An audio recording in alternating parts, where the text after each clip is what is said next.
The Lost World by Sir Arthur Conan Doyle. Mr. Hungerton, her father, really was the most tactless person upon earth, a fluffy, feathery, untidy cockatoo of a man, perfectly good-natured, but absolutely centered upon his own silly self. If anything could have driven me from Gladys, it would have been the thought of such a father-in-law. I'm convinced that he really believed in his heart that I came round to the Chestnuts 3 days a week for the pleasure of his company, and very especially to hear his views upon bimetallism, a subject upon which he was by way of being an authority. For an hour or more that evening I listened to his monotonous chirrup about bad money driving out good, the token value of silver, the depreciation of the rupee, and the true standards of exchange. "Suppose," he cried with feeble violence, "that all the debts in the world were called up simultaneously, and immediate payment insisted upon. What under our present conditions would happen then?" I gave the self-evident answer that I should be a ruined man, upon which he jumped from his chair, reproved me for my habitual levity, which made it impossible for him to discuss any reasonable subject in my presence, and bounced off out of the room to dress for a Masonic meeting. At last I was alone with Gladys, and the moment of fate had come. All that evening I had felt like the soldier who awaits the signal which will send him on a forlorn hope of victory and fear of repulse alternating in his mind. She sat with that proud, delicate profile of hers outlined against the red curtain. How beautiful she was, and yet how aloof! We had been friends, quite good friends, but never could I get beyond the same comradeship which I might have established with one of my fellow reporters upon the Gazette, perfectly frank, perfectly kindly, and perfectly unsexual. My instincts are all against a woman being too frank and at ease with me. It is no compliment to a man.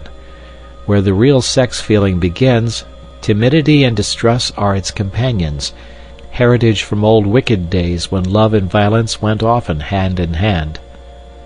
The bent head, the averted eye, the faltering voice, the wincing figure, these, and not the unshrinking gaze and frank reply, are the true signals of passion.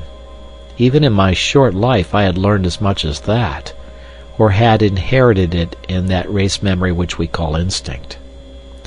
Gladys was full of every womanly quality. Some judged her to be cold and hard, but such a thought was treason.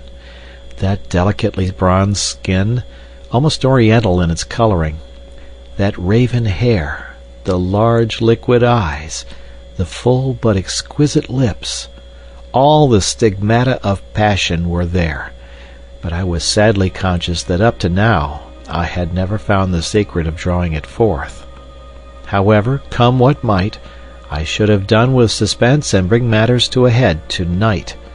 She could but refuse me, and better be a repulsed lover than an accepted brother. So far my thoughts had carried me, and I was about to break the long and uneasy silence, when two critical, dark eyes looked round at me, and the proud head was shaken in smiling reproof. "I have a presentiment that you are going to propose, Ned. I do wish you wouldn't, for things are so much nicer as they are." I drew my chair a little nearer. "Now, how did you know that I was going to propose?" I asked in genuine wonder. "Don't women always know? Do you suppose any woman in the world was ever taken unawares? But, oh, Ned, our friendship has been so good and so pleasant. What a pity to spoil it. Don't you feel how splendid it is that a young man and a young woman should be able to talk face to face as we have talked?" "I don't know, Gladys. You see, I can talk face to face with the station master." I can't imagine how that official came into the matter, but in he trotted, and set us both laughing. "That does not satisfy me in the least. I want my arms around you, and your head on my breast, and, oh, Gladys, I want—" She had sprung from her chair as she saw signs that I proposed to demonstrate some of my wants. "You spoiled everything, Ned," she said. "It's all so beautiful and natural until this kind of thing comes in. It is such a pity. Why can't you control yourself?" "I didn't invent it," I pleaded. "It's nature, it's love." "Well, perhaps if both love, it may be different. I have never felt it." "But you must. You, with your beauty, with your soul. Oh, Gladys, you were made for love. You must love." "One must wait till it comes." "But why can't you love me, Gladys? Is it my appearance, or what?" She did unbend a little. She put forward a hand, such a gracious, stooping attitude it was, and she pressed back my head. Then she looked into my upturned face with a very wistful smile. "No, it isn't that," she said at last. "You're not a conceited boy by nature, and so I can safely tell you it is not that. It's deeper." "My character?" She nodded severely. "What can I do to mend it? Do sit down and talk it over. No, really, I won't if you'll only sit down." She looked at me with a wondering distrust which was much more to my mind than her wholehearted confidence. How primitive and bestial it looks when you put it down in black and white, and perhaps after all it is only a feeling peculiar to myself. Anyway, she sat down. "Now tell me what's amiss with me." "I'm in love with somebody else," said she. It was my turn to jump out of my chair. "It's nobody in particular," she explained, laughing at the expression of my face. "Only an ideal. I've never met the kind of man I mean." "Tell me about him. What does he look like?" "Oh, he might look very much like you." "How dear of you to say that. Well, what is it that he does that I don't do? Just say the word. Teetotal, vegetarian, aeronaut, theosophist, Superman? I'll have a try at it, Gladys, if you will only give me an idea what would please you." She laughed at the elasticity of my character. "Well, in the first place, I don't think my ideal would speak like that," said she. "He would be a harder, sterner man, not so ready to adapt himself to a silly girl's whim. But, above all, he must be a man who could do, who could act, who could look death in the face and have no fear of him. A man of great deeds and strange experiences. It is never a man that I should love, but always the glories he had won, for they would be reflected upon me. Think of Richard Burton. When I read his wife's life of him, I could so understand her love. And Lady Stanley. Did you ever read the wonderful last chapter of that book about her husband? These are the sort of men that a woman could worship with all her soul, and yet be the greater, not the less, on account of her love, honored by all the world as the inspirer of noble deeds."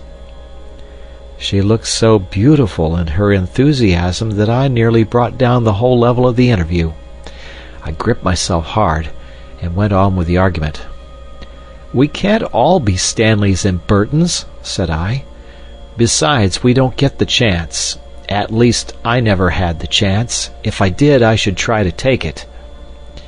"But chances are all around you. It is the mark of the kind of man I mean that he makes his own chances. You can't hold him back. I've never met him, and yet I seem to know him so well. There are heroisms all round us waiting to be done. It's for men to do them, and for women to reserve their love as a reward for such men. Look at that young Frenchman who went up last week in a balloon. It was blowing a gale of wind, but because he was announced to go, he insisted on starting. The wind blew him 1,500 miles in 24 hours, and he fell in the middle of Russia. That was the kind of man I mean. Think of the woman he loved, and how other women must have envied her. That's what I should like to be, envied for my man." "I'd have done it to please you." "But you shouldn't do it merely to please me. You should do it because you can't help yourself, because it's natural to you, because the man in you is crying out for heroic expression.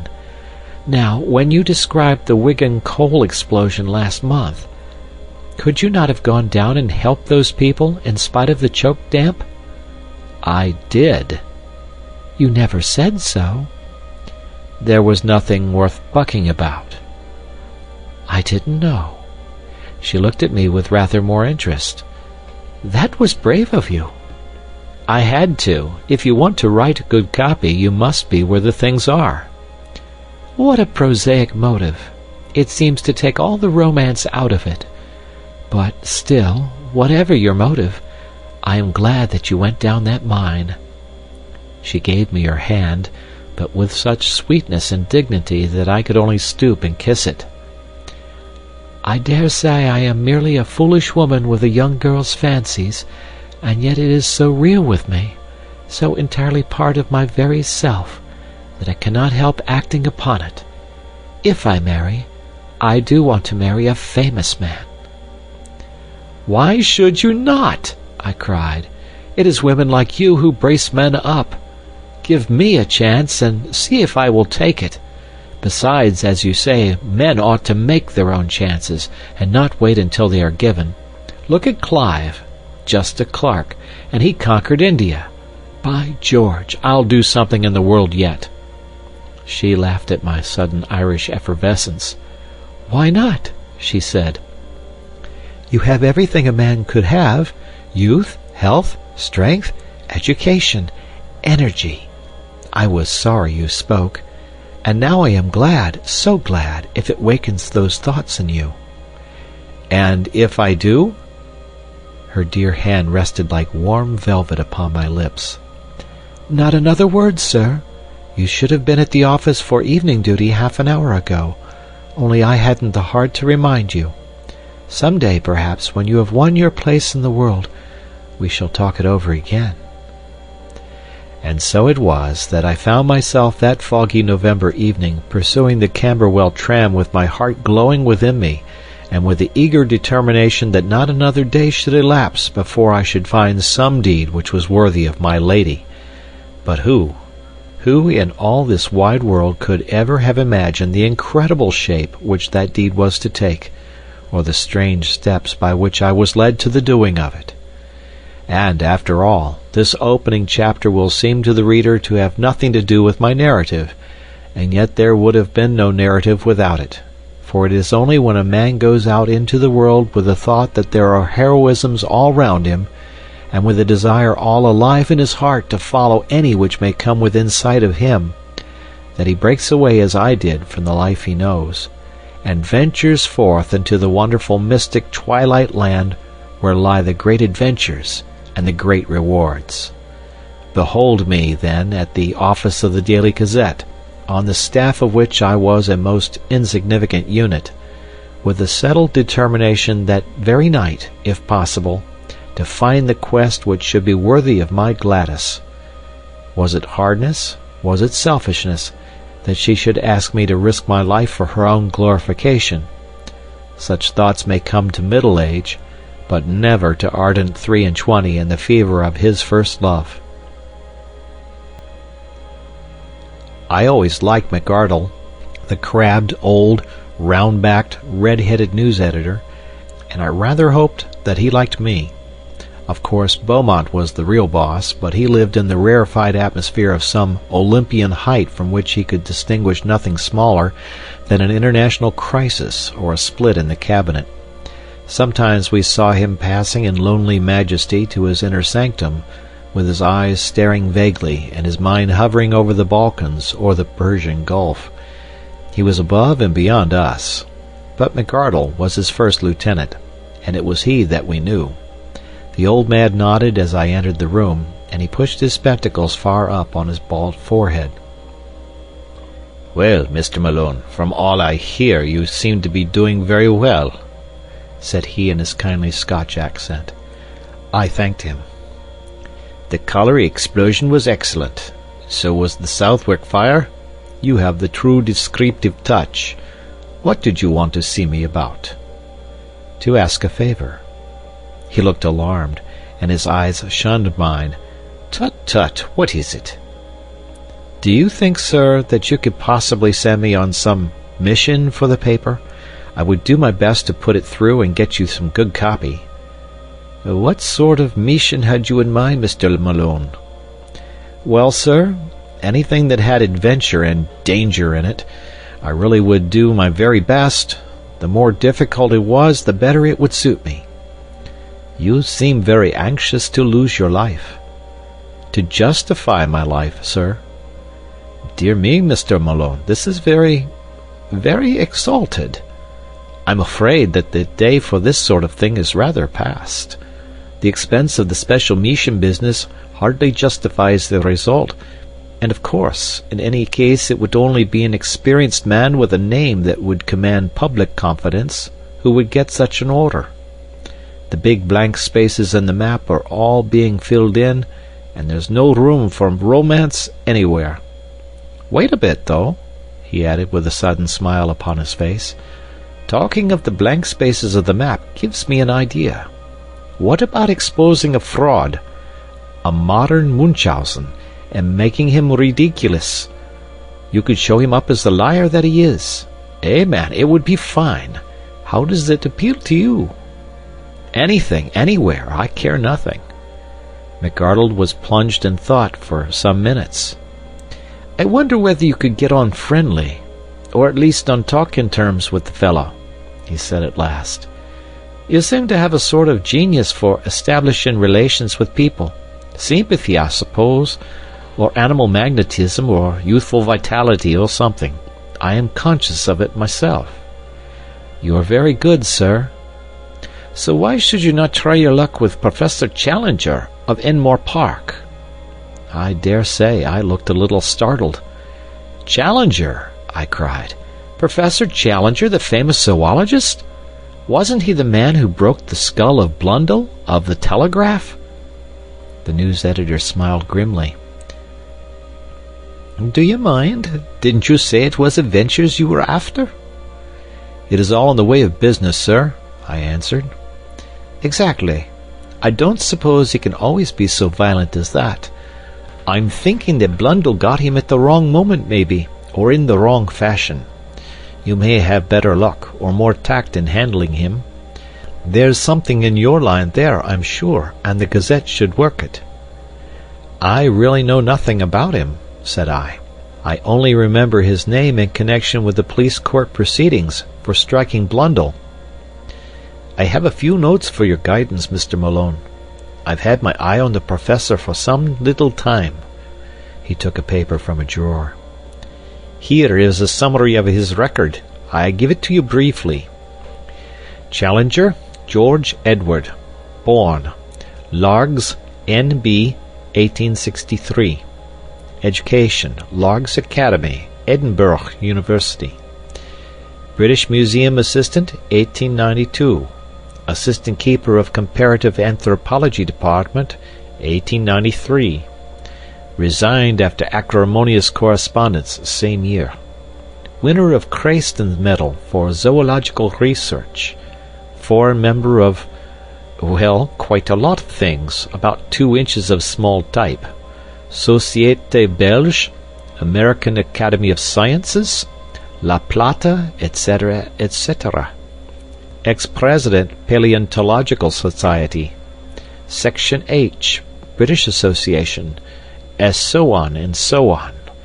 Publications, some observations upon a series of Kalmuck skulls, outlines of vertebrate evolution, and numerous papers, including the underlying fallacy of Weismannism, which caused heated discussion at the Zoological Congress of Vienna.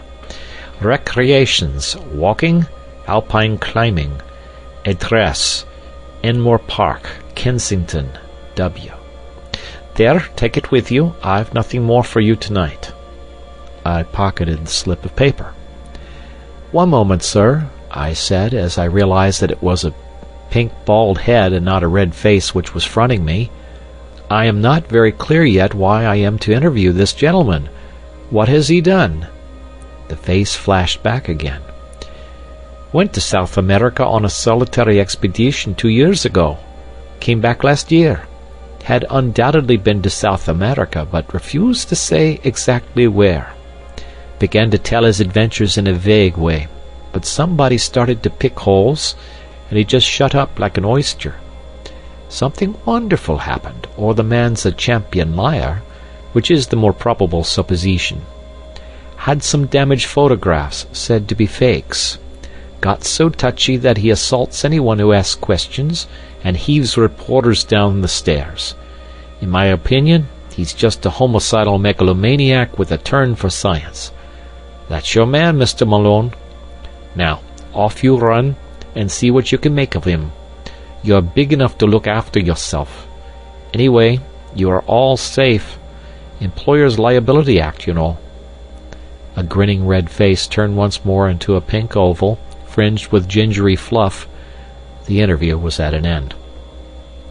I walked across to the Savage Club, but instead of turning into it, I leaned upon the railings of Adelphi Terrace and gazed thoughtfully for a long time at the brown, oily river.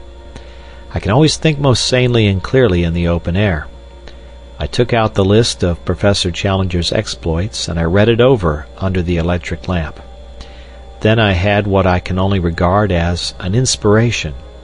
As a pressman, I felt sure from what I had been told that I could never hope to get into touch with this cantankerous professor.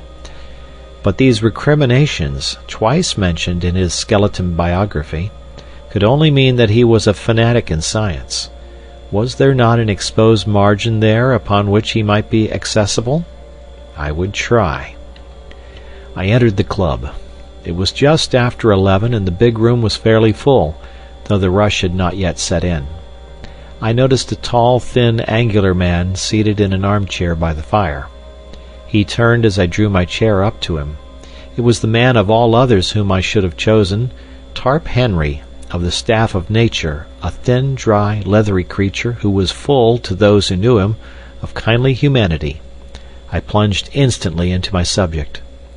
"What do you know of Professor Challenger?" "Challenger?" He gathered his brows in scientific disapproval. "Challenger was the man who came with some cock-and-bull story from South America." "What story?" "Oh, it was rank nonsense about some queer animals he had discovered. I believe he has retracted since. Anyhow, he has suppressed it all. He gave an interview to Reuters, and there was such a howl that he saw it wouldn't do. It was a discreditable business. There were one or two folk who were inclined to take him seriously, but he soon choked them off." "How?" "Well, by his insufferable rudeness and impossible behavior. There was poor old Wadley, of the Zoological Institute. Wadley sent a message.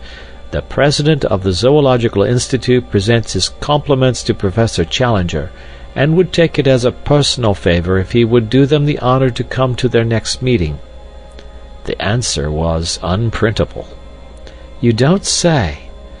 "Well, a Bowdlerized version of it would run, 'Professor Challenger presents his compliments to the President of the Zoological Institute, and would take it as a personal favor if he would go to the devil.'" "Good Lord!" "Yes, I expect that's what old Wadley said. I remember his wail at the meeting, which began, 'In 50 years' experience of scientific intercourse.' It quite broke the old man up." "Anything more about Challenger?" "Well, I'm a bacteriologist, you know. I live in a 900 diameter microscope. I can hardly claim to take serious notice of anything that I see with my naked eye. I'm a frontiersman from the extreme edge of the knowable, and I feel quite out of place when I leave my study and come into touch with all you great, rough, hulking creatures. I'm too detached to talk scandal, and yet at scientific conversationes I have heard something of Challenger, for he is one of those men whom nobody can ignore. He's as clever as they make 'em, a full-charge battery of force and vitality, but a quarrelsome, ill-conditioned faddist, and unscrupulous at that. He had gone the length of faking some photographs over the South American business." "You say he is a faddist. What is his particular fad?" He has 1,000, but the latest is something about Weissman and evolution. He had a fearful row about it in Vienna, I believe. Can't you tell me the point? Not at the moment, but a translation of the proceedings exists. We have it filed at the office. Would you care to come? It's just what I want. I have to interview the fellow, and I need some lead up to him. It's really awfully good of you to give me a lift. I'll go with you now, if it's not too late. Half an hour later I was seated in the newspaper office with a huge tome in front of me, which had been opened at the article Weissman versus Darwin, with the subheading Spirited Protest at Vienna, Lively Proceedings. My scientific education having been somewhat neglected, I was unable to follow the whole argument, but it was evident that the English professor had handled his subject in a very aggressive fashion, and had thoroughly annoyed his continental colleagues. Protests, uproar, and general appeal to the chairman were three of the first brackets which caught my eye. Most of the matter might have been written in Chinese for any definite meaning that it conveyed to my brain. I wish you would translate it into English for me, I said pathetically to my helpmate. Well, it is a translation. Then I'd better try my luck with the original. It is certainly rather deep for a layman. If I could only get a single good, meaty sentence which seemed to convey some sort of definite human idea, it would serve my turn. Ah, yes, this one will do. I seem in a vague way almost to understand it. I'll copy it out. This shall be my link with the terrible professor. Nothing else I can do? Well, yes, I propose to write to him. If I could frame the letter here and use your address, it would give atmosphere. We'll have the fellow round here making a row and breaking the furniture. No, you'll see the letter. Nothing contentious, I assure you. Well, there's my chair and desk. You'll find paper there. I'd like to censor it before it goes. It took some doing, but I flatter myself that it wasn't such a bad job when it was finished. I read it aloud to the critical bacteriologist with some pride in my handiwork. Dear Professor Challenger, it said, as a humble student of nature, I have always taken the most profound interest in your speculations as to the differences between Darwin and Weissman. I have recently had occasion to refresh my memory by rereading You Infernal Liar, murmured Tarp Henry. By rereading your masterly address at Vienna. That lucid and admirable statement seems to be the last word in the matter. There is one sentence in it, however, namely, I protest strongly against the insufferable and entirely dogmatic assertion that each separate id is a microcosm possessed of an historical architecture elaborated slowly through the series of generations. Have you no desire, in view of later research, to modify this statement? Do you not think that it is over-accentuated? With your permission, I would ask the favor of an interview, as I feel strongly upon the subject, and have certain suggestions which I could only elaborate in a personal conversation. With your consent, I trust to have the honor of calling at 11 o'clock the day after tomorrow, Wednesday, morning. I remain, sir, with assurances of profound respect, yours very truly, Edward D. Malone. How's that? I asked triumphantly. Well, if your conscience can stand it. It has never failed me yet. But what do you mean to do? To get there, once I am in his room, I may see some opening. I may even go the length of open confession. If he is a sportsman, he will be tickled. Tickled, indeed. He's much more likely to do the tickling.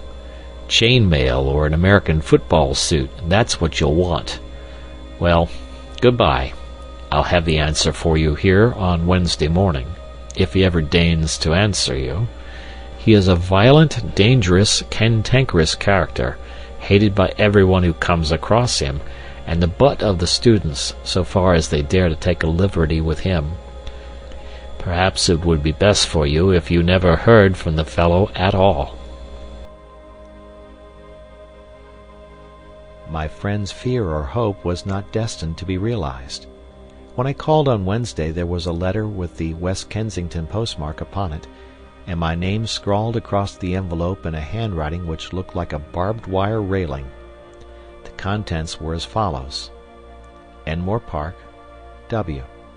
Sir, I have duly received your note, in which you claim to endorse my views, although I am not aware that they are dependent upon endorsement either from you or anyone else. You have ventured to use the word speculation with regard to my statement upon the subject of Darwinism, and I would call your attention to the fact that such a word in such a connection is offensive to a degree. The text convinces me, however, that you have sinned rather through ignorance and tactlessness than through malice, so I am content to pass the matter by. You quote an isolated sentence from my lecture, and appear to have some difficulty in understanding it. I should have thought that only a subhuman intelligence could have failed to grasp the point, but if it really needs amplification, I shall consent to see you at the hour named, though visits and visitors of every sort are exceeding distasteful to me. As to your suggestion that I may modify my opinion, I would have you know that it is not my habit to do so after a deliberate expression of my mature views. You will kindly show the envelope of this letter to my man, Austin, when you call, as he has to take every precaution to shield me from the intrusive rascals who call themselves journalists. Yours faithfully, George Edward Challenger. This was the letter that I read aloud to Tarp Henry, who had come down early to hear the result of my venture. His only remark was, "There's some new stuff, cuticura or something, which is better than arnica." Some people have such extraordinary notions of humor. It was nearly 10:30 before I had received my message, but a taxicab took me round in good time for my appointment. It was an imposing porticoed house at which we stopped, and the heavily curtained windows gave every indication of wealth upon the part of this formidable professor. The door was opened by an odd, swarthy, dried-up person of uncertain age, with a dark pilot jacket and brown leather gaiters. I found afterwards that he was the chauffeur, who filled the gaps left by a succession of fugitive butlers. He looked me up and down with a searching light blue eye. "Expected?" he asked. "An appointment." "Got your letter?" I produced the envelope. "Right." He seemed to be a person of few words. Following him down the passage, I was suddenly interrupted by a small woman, who stepped out from what proved to be the dining-room door. She was a bright, vivacious, dark-eyed lady, more French than English in her type. "One moment," she said. "You can wait, Austin. Step in here, sir. May I ask if you have met my husband before?" "No, madam, I have not had the honor." "Then I apologize to you in advance. I must tell you that he is a perfectly impossible person. Absolutely impossible. If you are forewarned, then you shall be the more ready to make allowances." "It is most considerate of you, madam." "Get quickly out of the room if he seems inclined to be violent. Don't wait to argue with him. Several people have been injured through doing that. Afterwards there is a public scandal, and it reflects upon me and all of us. I suppose it wasn't about South America you wanted to see him?" I could not lie to a lady. "Dear me, this is his most dangerous subject. You won't believe a word he says. I'm sure I don't wonder, but don't tell him so, for it makes him very violent. Pretend to believe him, and you may get through all right. Remember he believes it himself. Of that you may be assured. A more honest man never lived. Don't wait any longer, or he may suspect. If you find him dangerous, really dangerous, ring the bell and hold him off until I come. Even at his worst I can usually control him." With these encouraging words, the lady handed me over to the taciturn Austin, who had waited like a bronze statue of discretion during our short interview, and I was conducted to the end of the passage. There was a tap at the door, a bull's bellow from within, and I was face to face with the Professor. He sat in a rotating chair behind a broad table, which was covered with books, maps, and diagrams. As I entered, his seat spun round to face me. His appearance made me gasp. I was prepared for something strange, but not for so overpowering a personality as this. It was his size which took one's breath away, his size and his imposing presence. His head was enormous, the largest I have ever seen upon a human being. I'm sure that his top hat, had I ever ventured to don it, would have slipped over me entirely and rested on my shoulders. He had the face and beard which I associate with an Assyrian bull, the former florid, the latter so black as almost to have a suspicion of blue, spade-shaped and rippling down over his chest. The hair was peculiar, plastered down in front in a long, curving wisp over his massive forehead.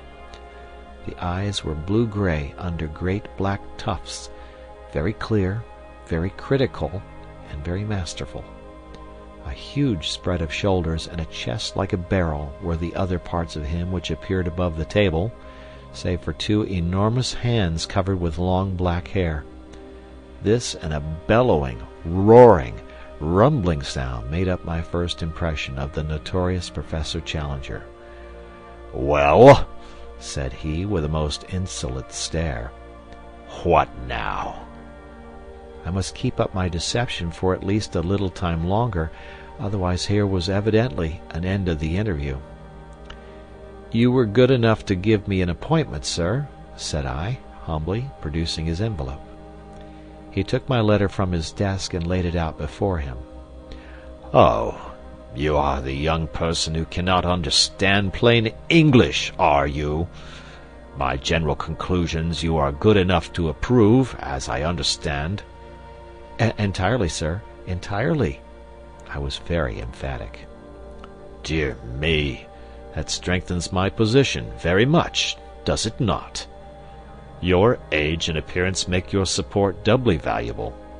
Well, at least you are better than that herd of swine in Vienna, whose gregarious grunt is, however, not more offensive than the isolated effort of the British hog." He glared at me as the present representative of the beast. "They seem to have behaved abominably," said I. "I assure you that I can fight my own battles, and that I have no possible need of your sympathy. Put me alone, sir, and with my back to the wall. GEC is happiest then. Well, sir, let us do what we can to curtail this visit, which can hardly be agreeable to you, and is inexpressibly irksome to me. You had, as I have been led to believe, some comments to make upon the proposition which I advanced in my thesis." There was a brutal directness about his methods which made evasion difficult. I must still make play and wait for a better opening. It had seemed simple enough at a distance. Oh, my Irish wits, could they not help me now, when I needed help so sorely? He transfixed me with two sharp, steely eyes. "Come, come," he rumbled. "I am, of course, a mere student," said I, with a fatuous smile. "Hardly more, I might say, than an earnest inquirer. At the same time, it seemed to me that you were a little severe upon Weissman in this matter. Has not the general evidence since that date tended to, well, to strengthen his position?" "What evidence?" He spoke with a menacing calm. "Well, of course, I am aware that there is not any what you might call definite evidence. I alluded merely to the trend of modern thought and the general scientific point of view, if I might so express it." He leaned forward with great earnestness.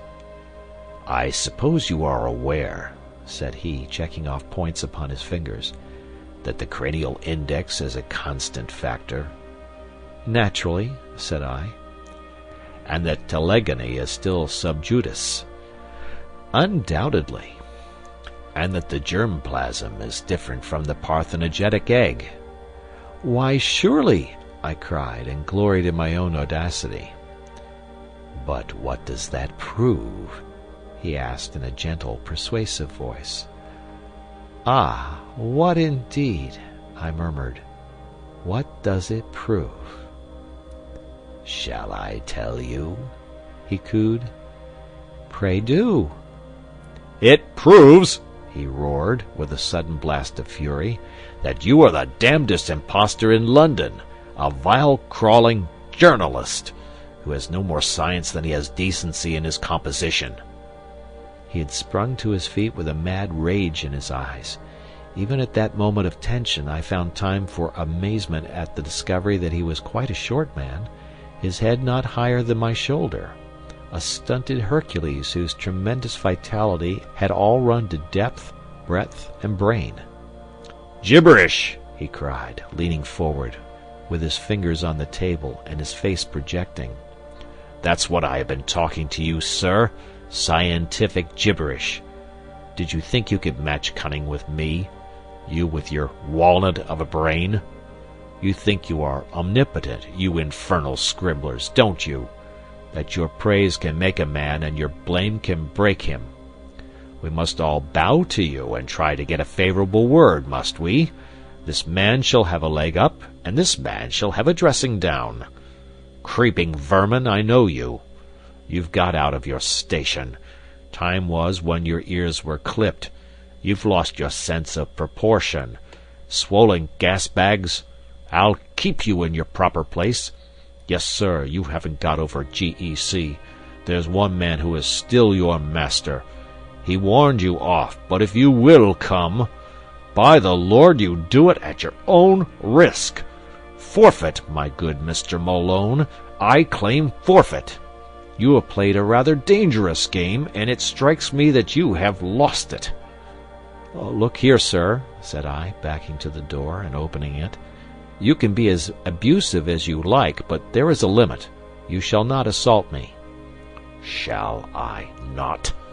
He was slowly advancing in a peculiarly menacing way, but he stopped now and put his big hands into the side pockets of a rather boyish short jacket which he wore. "I have thrown several of you out of the house. You will be the fourth or fifth. £3.15 each. That is how it averaged. Expensive, but very necessary. Now, sir, why should you not follow your brethren? I rather think you must." He resumed his unpleasant and stealthy advance, pointing his toes as he walked like a dancing master. I could have bolted for the hall door, but it would have been too ignominious. Besides, a little glow of righteous anger was springing up within me. I had been hopelessly in the wrong before, but this man's menaces were putting me in the right. "I'll trouble you to keep your hands off, sir. I'll not stand it." "Dear me." His black moustache lifted, and a white fang twinkled in a sneer. "You won't stand it, eh?" "Don't be such a fool, Professor," I cried. "What can you hope for? I'm 15 stone, as hard as nails, and play centre 3/4 every Saturday for the London Irish. I'm not the man—" It was at that moment that he rushed me. It was lucky that I had opened the door, or we should have gone through it. We did a Catherine wheel together down the passage. Somehow we gathered up a chair upon our way, and bounded on with it towards the street. My mouth was full of his beard. Our arms were locked, our bodies intertwined, and that infernal chair radiated its legs all round us. The watchful Austin had thrown open the hall door. We went with a back somersault down the front steps. I have seen the two Macs attempt something of the kind at the halls, but it appears to take some practice to do it without hurting oneself. The chair went to matchwood at the bottom, and we rolled apart into the gutter. He sprang to his feet, waving his fists and wheezing like an asthmatic. "Had enough," he panted. "You infernal bully!" I cried, as I gathered myself together. Then and there we should have tried the thing out, for he was effervescing with fight, but fortunately I was rescued from an odious situation. A policeman was beside us, his notebook in his hand. "What's all this? You ought to be ashamed." said the policeman. It was the most rational remark which I had heard in Enmore Park. "Well," he insisted, turning to me, "what is it, then?" "This man attacked me," said I. "Did you attack him?" asked the policeman. The professor breathed hard and said nothing. "It's not the first time, either," said the policeman severely, shaking his head. "You were in trouble last month for the same thing. You've blackened this young man's eye. Do you give him in charge, sir?" I relented. "No," said I do not." "What's that?" said the policeman. "I was to blame myself. I intruded upon him. He gave me fair warning." The policeman snapped up his notebook. "Don't let us have any more such goings-on," said he. "Now then, move on there, move on." This to a butcher's boy, a maid, and one or two loafers who had collected. He clumped heavily down the street, driving this little flock before him. The professor looked at me, and there was something humorous at the back of his eyes.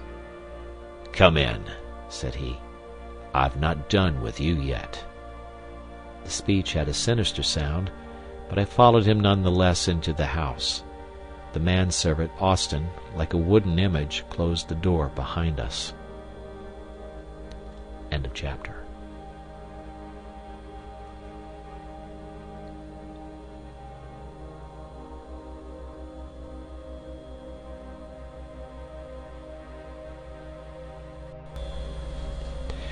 Hardly was it shut when Mrs. Challenger darted out from the dining room. The small woman was in a furious temper. She barred her husband's way like an enraged chicken in front of a bulldog.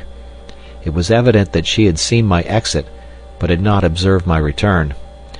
"You brute, George!" she screamed. "You've hurt that nice young man." He jerked backwards with his thumb. "Here he is, safe and sound behind me." She was confused, but not unduly so. "I am so sorry, I didn't see you." "I assure you, madam, that it is all right." "He has marked your poor face. Oh, George, what a brute you are! Nothing but scandals from one end of the week to the other. Everyone hating and making fun of you. You've finished my patience. This ends it." "Dirty linen," he rumbled. "It's not a secret," she cried. "Do you suppose that the whole street, the whole of London for that matter— Get away, Austin, we don't want you here. Do you suppose they don't all talk about you? Where is your dignity? You, a man who should have been Regius Professor at a great university, with 1,000 students all revering you. Where is your dignity, George?" "How about yours, my dear?" "You try me too much. A ruffian, a common brawling ruffian, that's what you have become." "Be good, Jessie." "A roaring, raging bully." "That's done it. Stool of penance," said he. To my amazement he stooped, picked her up, and placed her sitting upon a high pedestal of black marble in the angle of the hall. It was at least 7 feet high, and so thin that she could hardly balance upon it. A more absurd object than she presented, cocked up there with her face convulsed with anger, her feet dangling, and her body rigid for fear of an upset, I could not imagine. "Let me down!" she wailed. "Say please." "You brute, George! Let me down this instant!" "Come into the study, Mr. Malone." "Really, sir," said I, looking at the lady. "Here's Mr. Malone pleading for you, Jessie. Say please, and down you come." "Oh, you brute! Please, please!"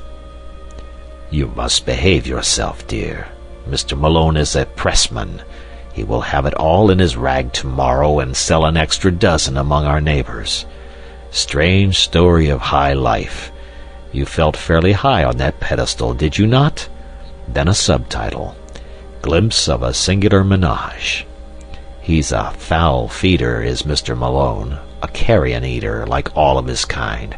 Porcus ex grebe diaboli, a swine from the devil's herd. That's it, Malone. What?" "You are really intolerable," said I hotly. He bellowed with laughter. "We shall have a coalition presently," he boomed, looking from his wife to me and puffing out his enormous chest. Then suddenly, altering his tone, "Excuse this frivolous family badinage, Mr. Malone. I called you back for some more serious purpose than to mix you up with our little domestic pleasantries. Run away, little woman, and don't fret." He placed a huge hand upon each of her shoulders. "All that you say is perfectly true. I should be a better man if I did what you advise, but I shouldn't be quite George Edward Challenger. There are plenty of better men, my dear, but only one G.E.C. So make the best of him." He suddenly gave her a resounding kiss, which embarrassed me even more than his violence had done. "Now, Mr. Malone," he continued with a great accession of dignity, "this way, if you please." We re-entered the room which we had left so tumultuously 10 minutes before. The Professor closed the door carefully behind us, motioned me into an armchair, and pushed a cigar box under my nose.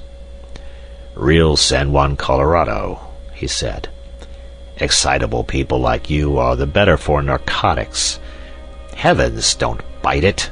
Cut, and cut with reverence. Now lean back, and listen attentively to whatever I may care to say to you. If any remark should occur to you, you can reserve it for some more opportune time. First of all, as to your return to my house after your most justifiable expulsion." He protruded his beard and stared at me as one who challenges and invites contradiction. "After, as I say, your well-merited expulsion. The reason lay in your answer to that most officious policeman, in which I seemed to discern some glimmering of good feeling upon your part, more, at any rate, than I am accustomed to associate with your profession.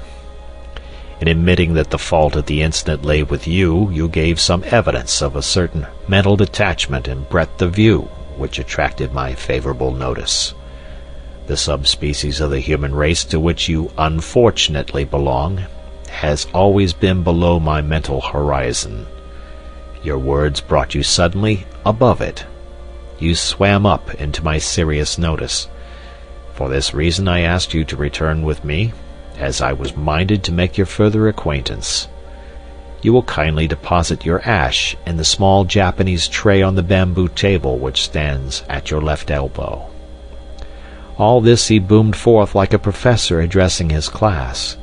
He had swung round his revolving chair so as to face me, and he sat all puffed out like an enormous bullfrog, his head laid back and his eyes half covered by supercilious lids. Now he suddenly turned himself sideways, and all I could see of him was tangled hair with a red protruding ear. He was scratching about among the litter of papers upon his desk. He faced me presently with what looked like a very tattered sketch-book in his hand. "I am going to talk to you about South America," said he. "No comments, if you please. First of all, I wish you to understand that nothing I tell you now is to repeat it in any public way, unless you have my express permission. That permission will, in all human probability, never be given. Is that clear?" "It is very hard," said I. "Surely a judicious account—" He replaced the notebook upon the table. "That ends it," said he. "I wish you a very good morning." "No, no," I cried. "I submit to any conditions. So far as I can see, I have no choice." "None in the world," said he. "Well, then, I promise." "Word of honor?" "Word of honor." He looked at me with doubt in his insolent eyes. "After all, what do I know about your honor?" said he. "Upon my word, sir," I cried angrily, "you take very great liberties. I have never been so insulted in my life." He seemed more interested than annoyed at my outbreak. "Round-headed," he muttered, "brachycephalic, grey-eyed, black-haired, with suggestion of the negroid. Celtic, I presume?" "I am an Irishman, sir," Irish? Yes, sir. That, of course, explains it. Let me see. You have given me your promise that my confidence will be respected? That confidence, I say, will be far from complete. But I am prepared to give you a few indications which will be of interest. In the first place, you are probably aware that 2 years ago I made a journey to South America, one which will be classical in the scientific history of the world. The object of my journey was to verify some conclusions of Wallace and of Bates, which could only be done by observing their reported facts under the same conditions in which they themselves noted them. If my expedition had no other results, it would still have been noteworthy. But a curious incident occurred to me while there, which opened up an entirely fresh line of inquiry. You are aware, or probably in this half-educated age you are not aware, that the country round some parts of the Amazon is still only partially explored, and that a great number of tributaries, some of them entirely uncharted, run into the main river.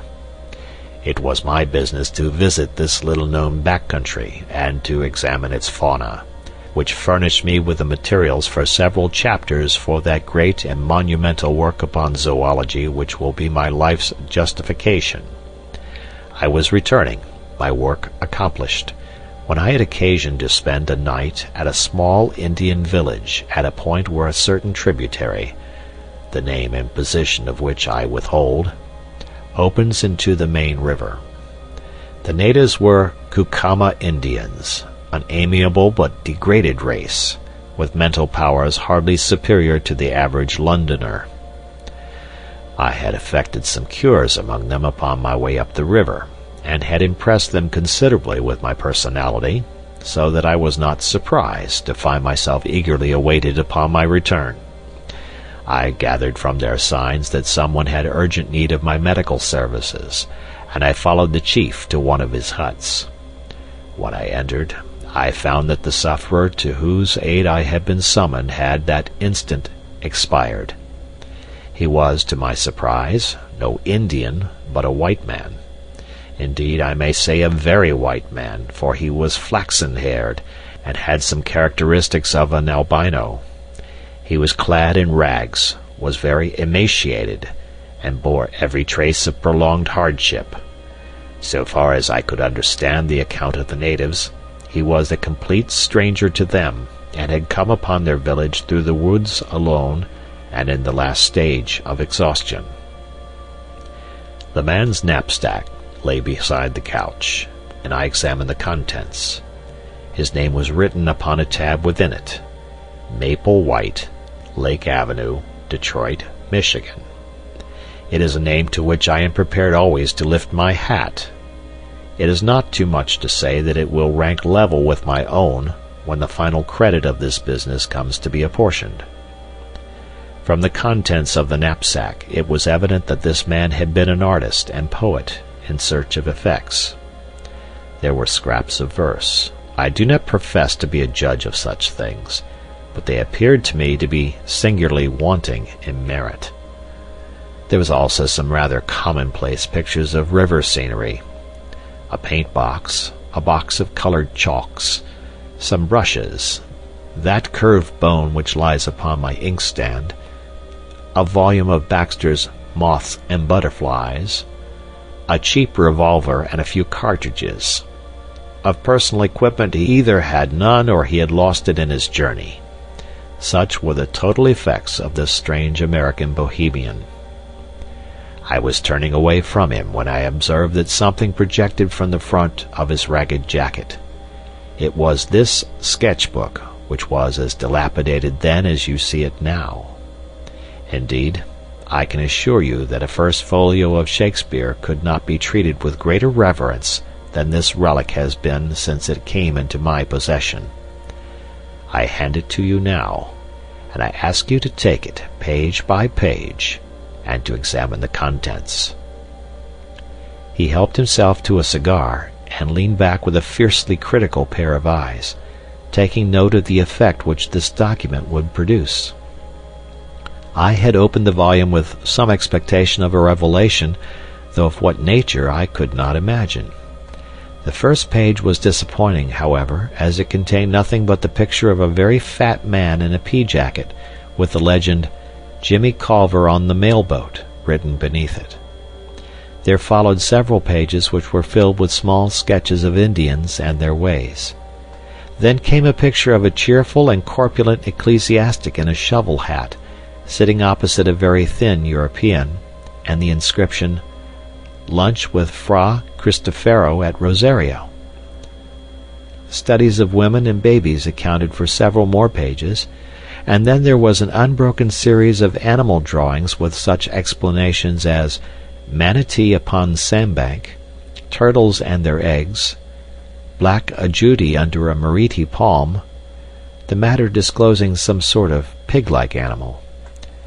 And finally came a double page of studies of long-snouted and very unpleasant saurians.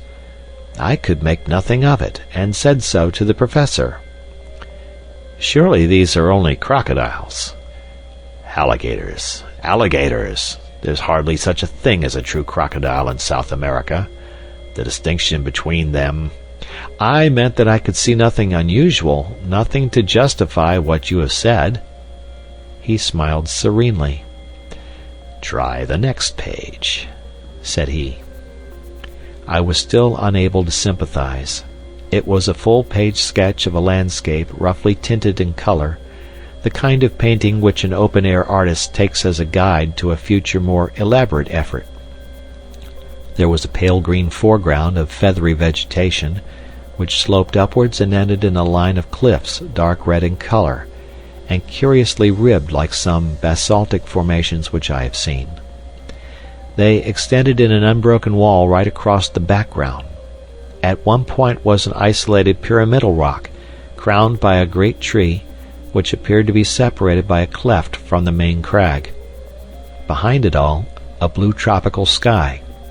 A thin green line of vegetation fringed the summit of the ruddy cliff. "Well?" he asked. "It is no doubt a curious formation," said I, "but I am not geologist enough to say that it is wonderful." "Wonderful," he repeated. "It is unique. It is incredible. No one on earth has ever dreamed of such a possibility. Now the next." I turned it over and gave an exclamation of surprise. There was a full-page picture of the most extraordinary creature that I had ever seen. It was the wild dream of an opium smoker, a vision of delirium. The head was like that of a fowl, the body that of a bloated lizard. The trailing tail was furnished with upward-turned spikes, and the curved back was edged with a high serrated fringe, which looked like a dozen cockswaddles placed behind each other. In front of this creature was an absurd mannequin, or dwarf in human form, who stood staring at it. "Well, what do you think of that?" cried the professor, rubbing his hands with an air of triumph. "It is monstrous, grotesque. But what made him draw such an animal?" "Trade gin, I should think." "Oh, that's the best explanation you can give, is it?" "Well, sir, what is yours?" "The obvious one that the creature exists. That is actually sketched from the life." I should have laughed only that I had a vision of our doing another Catherine wheel down the passage. "No doubt," said I, "no doubt," as one humours an imbecile. "I confess, however," I added, "that this tiny human figure puzzles me. If it were an Indian we could set it down as evidence of some pygmy race in America, but it appears to be a European in a sun hat." The professor snorted like an angry buffalo. "You really touched the limit," said he. "You enlarge my view of the possible. Cerebral paresis, mental inertia. Wonderful." He was too absurd to make me angry. Indeed, it was a waste of energy, for if you were going to be angry with this man, you would be angry all the time. I contented myself with smiling wearily. "It struck me that the man was small," said I. "Look here," he cried, leaning forward and dabbing a great hairy sausage of a finger onto the picture. You see that plant behind the animal? I suppose you thought it was a dandelion or a Brussels sprout, what? Well, it is a vegetable ivory palm, and they run to about 50 or 60 feet. Don't you see that the man is put in for a purpose? He couldn't really have stood in front of that brute and lived to draw it. He sketched himself in to give a scale of heights. He was, we will say, over 5 feet high. The tree is 10 times bigger, which is what one would expect. Good heavens! I cried. Then you think the beast was... Why, Charing Cross Station would hardly make a kennel for such a brute. Apart from exaggeration, he is certainly a well-grown specimen, said the professor complacently.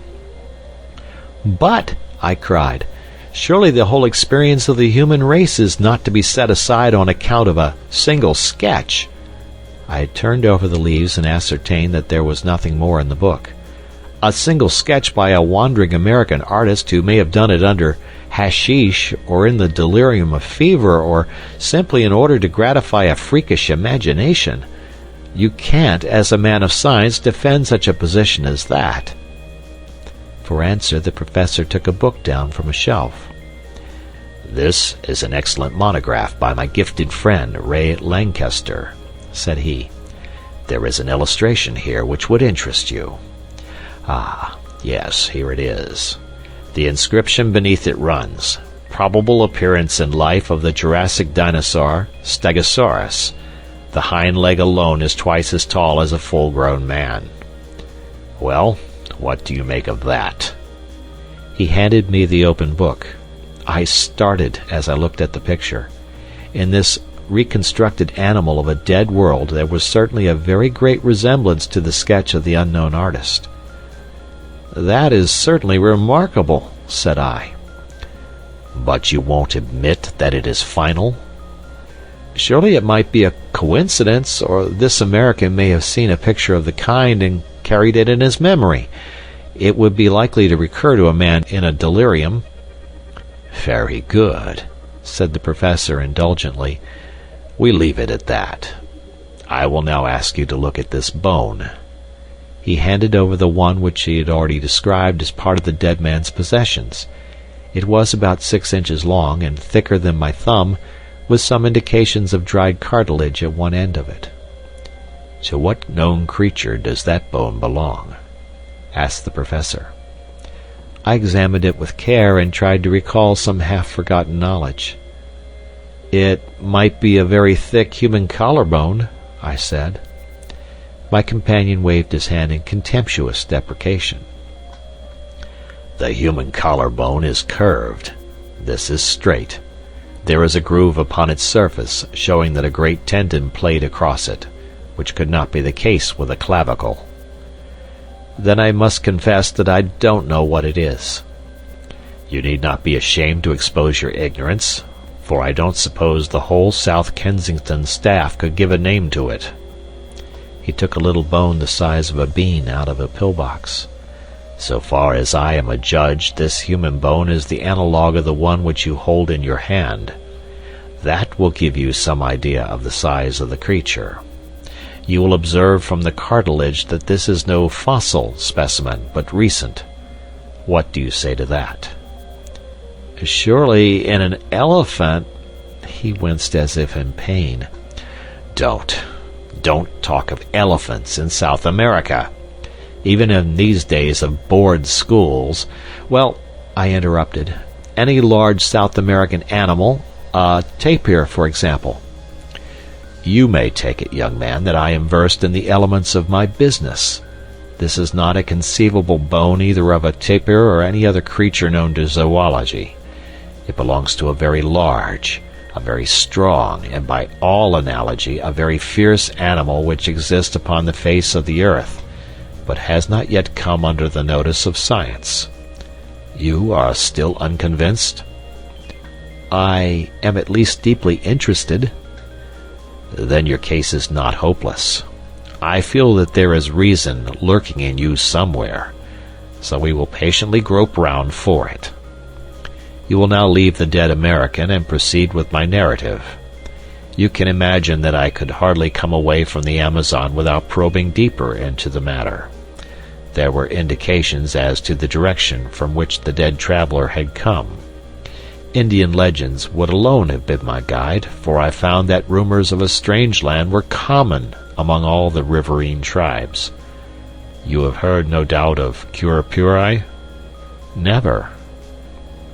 Curupuri is the spirit of the woods.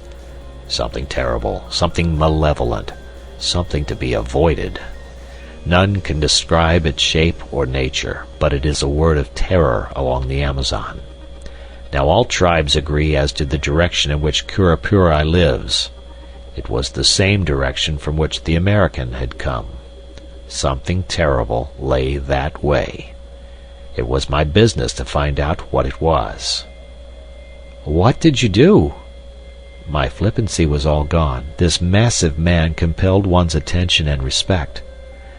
I overcame the extreme reluctance of the natives, a reluctance which extends even to talk upon the subject, and by judicious persuasion and gifts, aided, I will admit, by some threats of coercion, I got 2 of them to act as guides. After many adventures which I need not describe, and after traveling a distance which I will not mention, in a direction which I withhold, we came at last to a tract of country which has never been described, nor indeed visited save by my unfortunate predecessor. Would you kindly look at this? He handed me a photograph, half-plate size.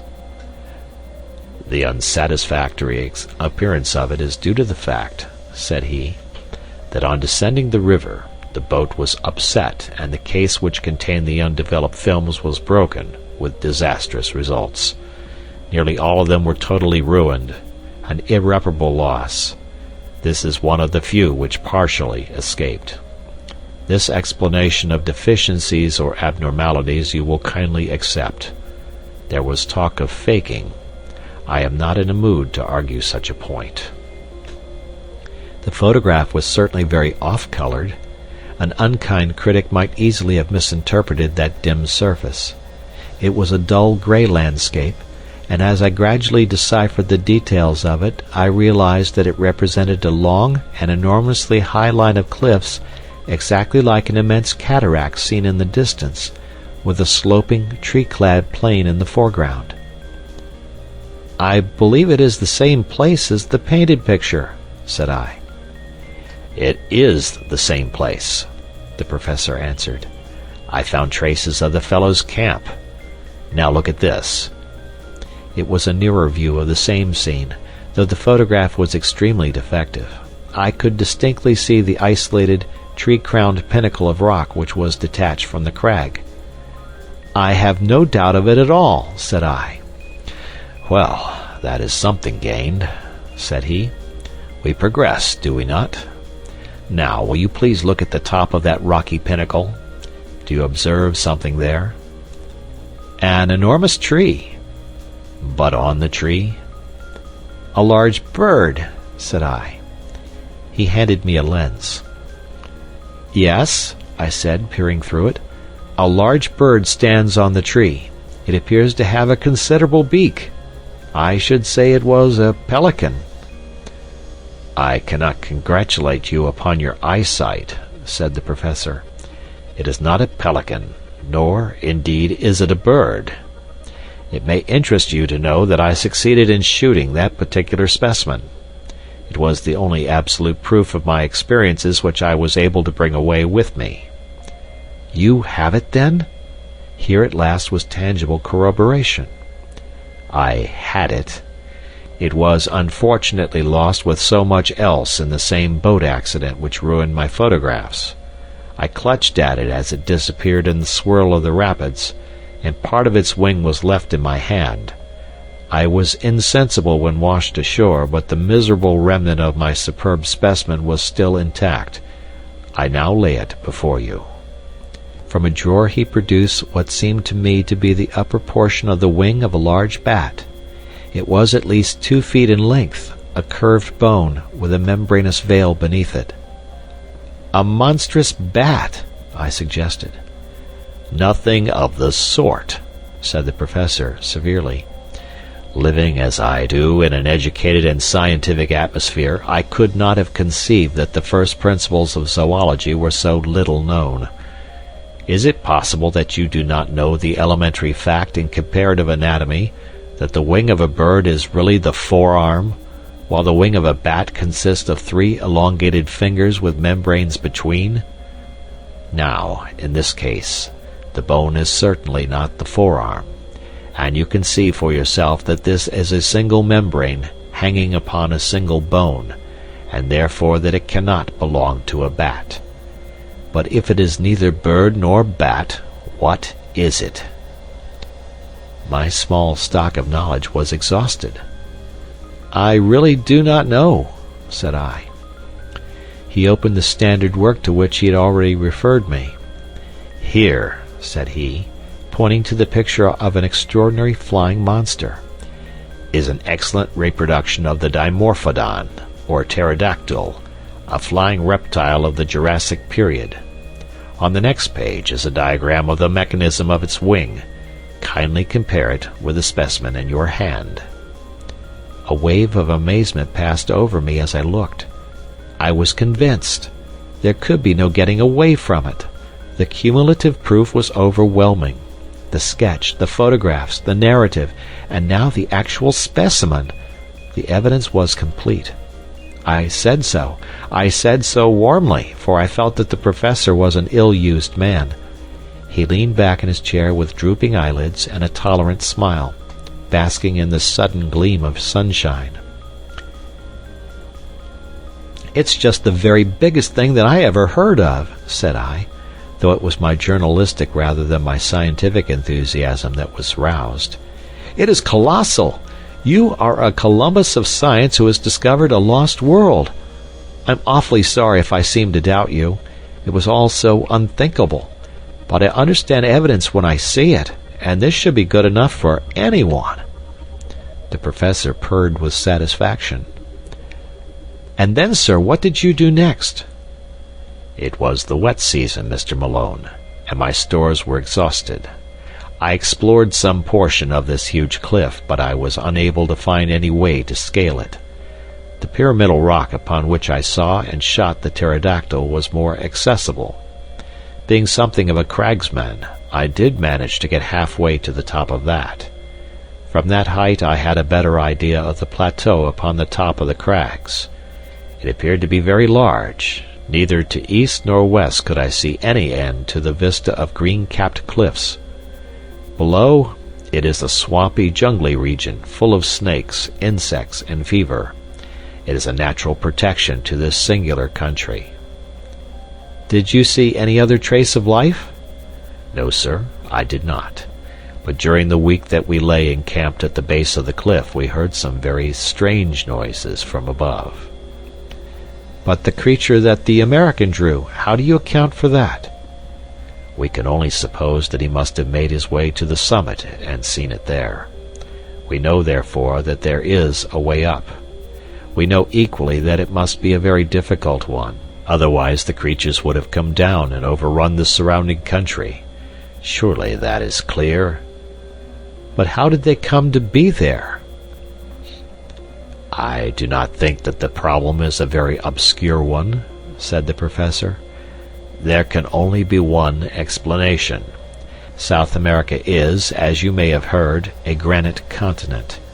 At this single point in the interior there has been, in some far distant age, a great sudden volcanic upheaval. These cliffs, I may remark, are basaltic and therefore plutonic. An area as large perhaps as Sussex has been lifted up en bloc with all its living contents and cut off by perpendicular precipices of a hardness which defies erosion from all the rest of the continent. What is the result? Why, the ordinary laws of nature are suspended. The various checks which influence the struggle for existence in the world at large are all neutralized or altered. Creatures survive which would otherwise disappear. You will observe that both the pterodactyl and the stegosaurus are Jurassic, and therefore of a great age in the order of life. They have been artificially conserved by those strange accidental conditions. But surely your evidence is conclusive. You have only to lay it before the proper authorities. So in my simplicity I had imagined, said the professor bitterly. I can only tell you that it was not so, that I was met at every turn by incredulity, born partly of stupidity and partly of jealousy. It is not my nature, sir, to cringe to any man, or to seek to prove a fact if my word has been doubted. After the first I have not condescended to show such corroborative proofs as I possess. The subject became hateful to me. I would not speak of it. When men like yourself, who represent the foolish curiosity of the public, came to disturb my privacy, I was unable to meet them with dignified reserve. By nature I am, I admit, somewhat fiery, and under provocation I am inclined to be violent. I fear you may have remarked it. I nursed my eye and was silent. My wife has frequently remonstrated with me upon the subject, and yet I fancy that any man of honor would feel the same. Tonight, however, I propose to give an extreme example of the control of the will over the emotions. I invite you to be present at the exhibition. He handed me a card from his desk. You will perceive that Mr. Percival Waldron, a naturalist of some popular repute, is announced to lecture at 8:30 at the Zoological Institute's hall upon the record of the ages. I have been specially invited to be present upon the platform, and to move a vote of thanks to the lecturer. While doing so, I shall make it my business, with infinite tact and delicacy, to throw out a few remarks which may arouse the interest of the audience and cause some of them to desire to go more deeply into the matter. Nothing contentious, you understand, but only an indication that there are greater deeps beyond. I shall hold myself strongly in leash, and see whether by this self-restraint I attain a more favorable result. And I may come? I asked eagerly. Why, surely, he answered cordially. He had an enormously massive, genial manner, which was almost as overpowering as his violence. His smile of benevolence was a wonderful thing, when his cheeks would suddenly bunch into 2 red apples, between his half-closed eyes and his great black beard. By all means come. It will be a comfort to me to know that I have one ally in the hall, however inefficient and ignorant of the subject he may be. I fancy there will be a large audience, for Waldron, though an absolute charlatan, has a considerable popular following. Now, Mr. Malone, I have given you rather more of my time than I had intended. The individual must not monopolize what is meant for the world. I shall be pleased to see you at the lecture tonight. In the meantime, you will understand that no public use is to be made of any of the material that I have given you. But Mr. McArdle, my news editor, you know, will want to know what I have done. Tell him what you like. You can say, among other things, that if he sends anyone else to intrude upon me, I shall call upon him with a riding whip. But I leave it to you that nothing of all this appears in print. Very good. Then the Zoological Institute's hall at 8:30 tonight. I had a last impression of red cheeks, blue rippling beard, and intolerant eyes, as he waved me out of the room. What with the physical shocks incidental to my first interview with Professor Challenger, and the mental ones which accompanied the second, I was a somewhat demoralized journalist by the time I found myself in Enmore Park once more. In my aching head the one thought was throbbing that there really was truth in this man's story, that it was of tremendous consequence, and that it would work up into inconceivable copy for the Gazette when I could obtain permission to use it. A taxicab was waiting at the end of the road, so I sprang into it and drove down to the office. McArdle was at his post as usual. "Well," he cried expectantly, "what may it run to? I'm thinking, young man, you have been in the wars. Don't tell me that he assaulted you." "We had a little difference at first." "What a man it is! What did you do?" Well, he became more reasonable, and we had a chat. But I got nothing out of him, nothing for publication. I'm not so sure about that. You got a black eye out of him, and that's for publication. We can't have this reign of terror, Mr. Malone. We must bring the man to his bearings. I'll have a leaderette on him tomorrow that will raise a blister.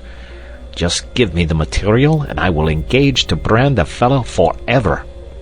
Professor Munchausen. How's that for an inset headline? Sir John Mandeville Redivivus. Cagliostro. All the impostors and bullies in history. I'll show him up for the fraud he is. I wouldn't do that, sir. Why not? Because he is not a fraud at all. What?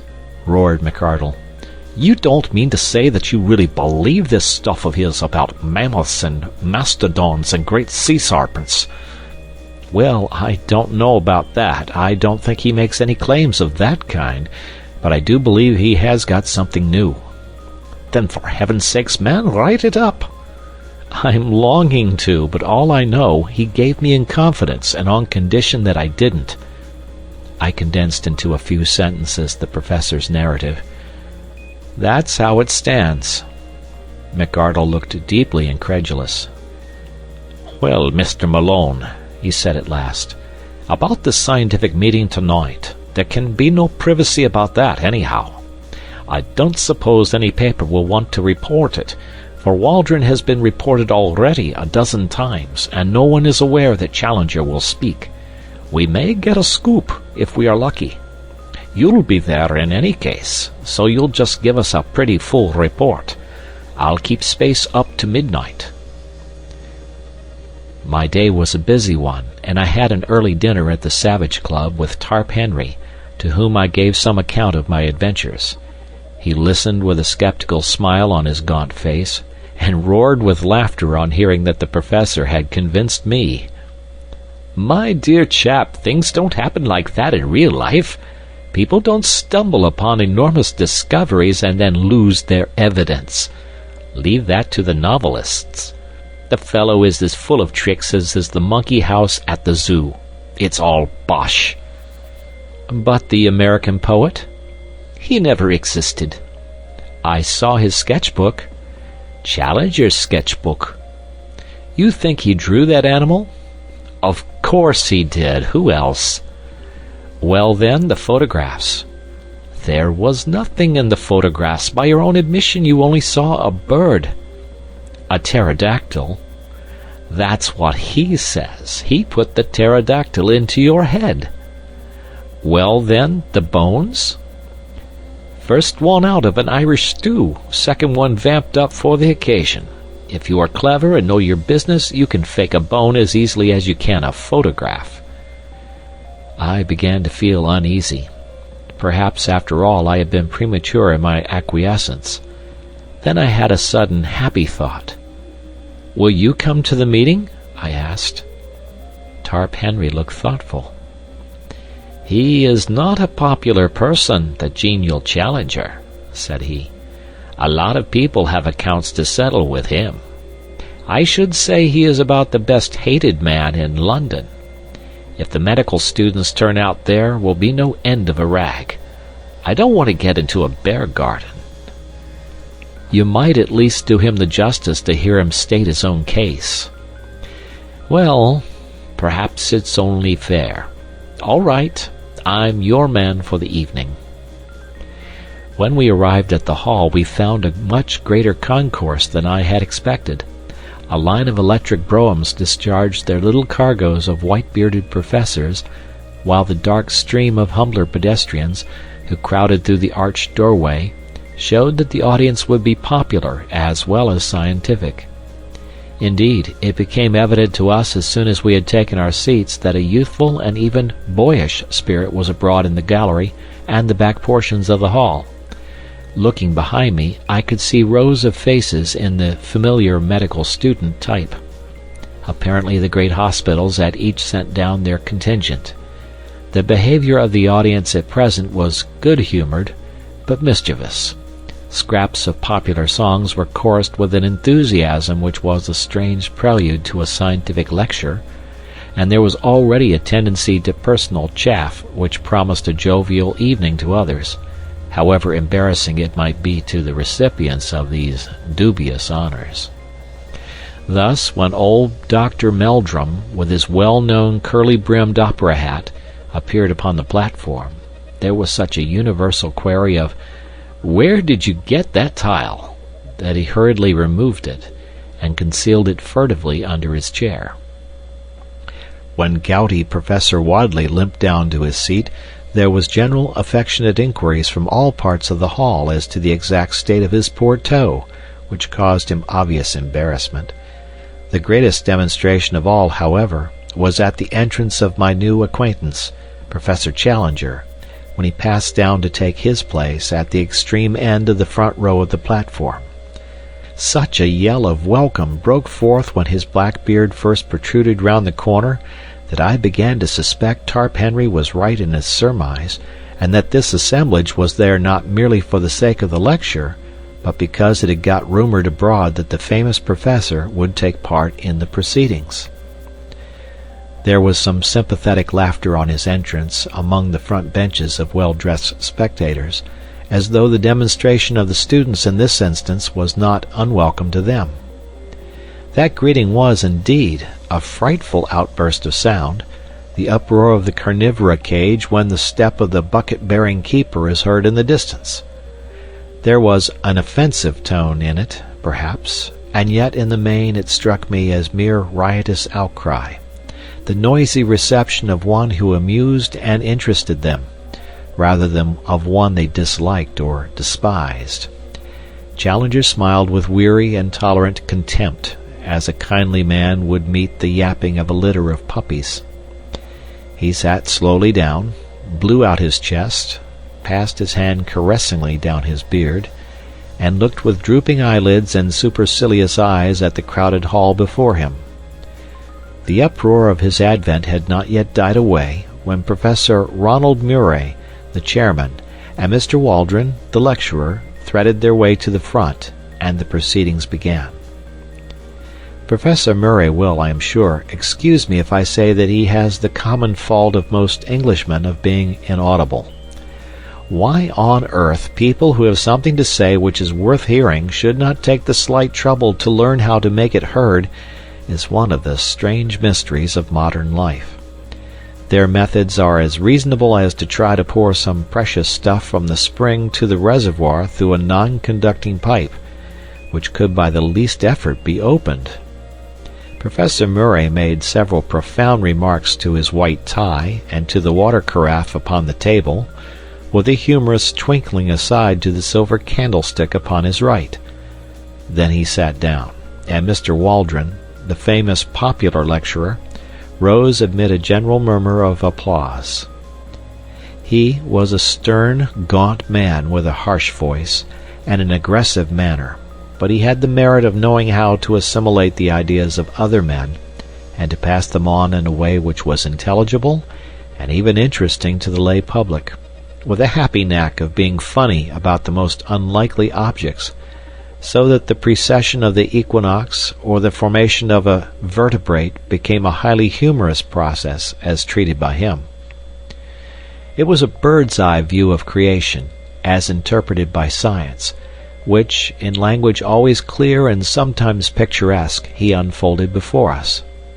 He told us of the globe, a huge mass of flaming gas, flaring through the heavens. Then he pictured the solidification, the cooling, the wrinkling which formed the mountains, the steam which turned to water, the slow preparation of the stage upon which was to be played the inexplicable drama of life.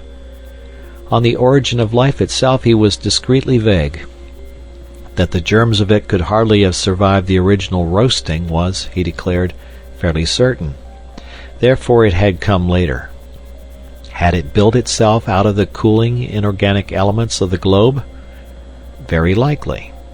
Had the germs of it arrived from outside upon a meteor? It was hardly conceivable. On the whole, the wisest man was the least dogmatic upon the point. We could not, or at least we had not succeeded up to date in making organic life in our laboratories out of inorganic materials. The gulf between the dead and the living was something which our chemistry could not as yet bridge. But there was a higher and subtler chemistry of nature which, working with great forces over long epochs, might well produce results which were impossible for us. There the matter must be left. This brought the lecturer to the great ladder of animal life, beginning low down in mollusks and feeble sea creatures, then up rung by rung through reptiles and fishes, till at last we came to a kangaroo rat, a creature which brought forth its young alive, the direct ancestor of all mammals, and presumably, therefore, of every one in the audience. "No, no," from a skeptical student in the back row. If the young gentleman in the red tie who cried "No, no," and who presumably claimed to have been hatched out of an egg, would wait upon him after the lecture, he would be glad to see such a curiosity. Laughter. It was strange to think that the climax of all the age-long process of nature had been the creation of that gentleman in the red tie. But had the process stopped? Was this gentleman to be taken as the final type, the be-all and end-all of development? He hoped that he would not hurt the feelings of the gentleman in the red tie if he maintained that, whatever virtues that gentleman might possess in private life, still the vast processes of the universe were not fully justified if they were to end entirely in his production. Evolution was not a spent force, but one still working, and even greater achievements were in store. Having thus, amid a general titter, played very prettily with his interrupter, the lecturer went back to his picture of the past, the drying of the seas, the emergence of the sandbank, the sluggish, viscous life which lay upon their margins, the overcrowded lagoons, the tendency of the sea creatures to take refuge upon the mud flats, the abundance of food awaiting them, their consequent enormous growth. "Hence, ladies and gentlemen," he added, "that frightful brood of saurians which still affright our eyes when seen in the Wealden or in the Solenhofen slates, but which were fortunately extinct long before the first appearance of mankind upon this planet." "Question," boomed a voice from the platform. Mr. Waldron was a strict disciplinarian with a gift of acid humor, as exemplified upon the gentleman with the red tie, which made it perilous to interrupt him. But this interjection appeared to him so absurd that he was at a loss how to deal with it. So looks the Shakespearean who is confronted by a rancid Baconian, or the astronomer who is assailed by a flat earth fanatic. He paused for a moment, and then, raising his voice, repeated slowly the words, "which were extinct before the coming of man." "Question," boomed the voice once more. Waldron looked with amazement along the line of professors upon the platform, until his eyes fell upon the figure of Challenger, who leaned back in his chair with closed eyes and an amused expression, as if he were smiling in his sleep. "I see," said Waldron with a shrug. "It is my friend Professor Challenger." And amid laughter he renewed his lecture as if this was a final explanation and no more need be said. But the incident was far from being closed. Whatever path the lecturer took amid the wilds of the past seemed invariably to lead him to some assertion as to extinct or prehistoric life, which instantly brought the same bull's bellow from the professor. The audience began to anticipate it, and to roar with delight when it came. The packed benches of students joined in, and every time Challenger's beard opened, before any sound could come forth, there was a yell of "Question!" from 100 voices, and an answering counter-cry of "Order!" and "Shame!" from as many more. Waldron, though a hardened lecturer and a strong man, became rattled. He hesitated, stammered, repeated himself, got snarled in a long sentence, and finally turned furiously upon the cause of his troubles. "This is really intolerable," he cried, glaring across the platform. "I must ask you, Professor Challenger, to cease these ignorant and unmannerly interruptions." There was a hush over the hall. the students rigid with delight at seeing the high gods on Olympus quarreling among themselves. Challenger levered his bulky figure slowly out of his chair. "I must in turn ask you, Mr. Waldron," he said, "to cease to make assertions which are not in strict accordance with scientific fact." The words unloosed a tempest. "Shame! Shame! Give him a hearing! Put him out! Shove him off the platform! Fair play!" emerged from the general roar of amusement or execration. The chairman was on his feet, flapping both his hands and bleating excitedly. "Professor Challenger, personal views later," were the solid peaks above his clouds of inaudible mutter. The interrupter bowed, smiled, stroked his beard, and relapsed into his chair. Waldron, very flushed and warlike, continued his observations. Now and then, as he made an assertion, he shot a venomous glance at his opponent, who seemed to be slumbering deeply, with the same broad, happy smile upon his face. At last the lecture came to an end. I am inclined to think that it was a premature one, as the peroration was hurried and disconnected. The thread of the argument had been rudely broken, and the audience was restless and expectant. Waldron sat down, and after a chirrup from the chairman, Professor Challenger rose and advanced to the edge of the platform. In the interest of my paper, I took down his speech verbatim. "Ladies and gentlemen," he began, amid a sustained interruption from the back. "I beg pardon. Ladies, gentlemen, and children. I must apologize. I had inadvertently omitted a considerable section of this audience." Tumult, during which the professor stood with one hand raised and his enormous head nodding sympathetically, as if he were bestowing a pontifical blessing upon the crowd. "I have been selected to move a vote of thanks to Mr. Waldron for the very picturesque and imaginative address to which we have just listened. There are points in it with which I disagree, and it has been my duty to indicate them as they arose. But, nonetheless, Mr. Waldron has accomplished his object well, that object being to give a simple and interesting account of what he conceives to have been the history of our planet. Popular lectures are the easiest to listen to, but Mr. Waldron," here he beamed and blinked at the lecturer, "will excuse me when I say that they are necessarily both superficial and misleading, since they have to be graded to the comprehension of an ignorant audience." Ironical cheering. "Popular lecturers are in their nature parasitic." Angry gesture of protest from Mr. Waldron. "They exploit for fame or cash the work which has been done by their indigent and unknown brethren. One smallest new fact obtained in the laboratory, one brick built into the temple of science, far outweighs any second-hand exposition which passes an idle hour, but can leave no useful result behind it. I put forward this obvious reflection, not out of any desire to disparage Mr. Waldron in particular, but that you may not lose your sense of proportion and mistake the acolyte for the high priest." At this point Mr. Waldron whispered to the chairman, who half rose and said something severely to his water carafe. "But enough of this." Loud and prolonged cheers. "Let me pass to some subject of wider interest. What is the particular point upon which I, as an original investigator, have challenged our lecturer's accuracy?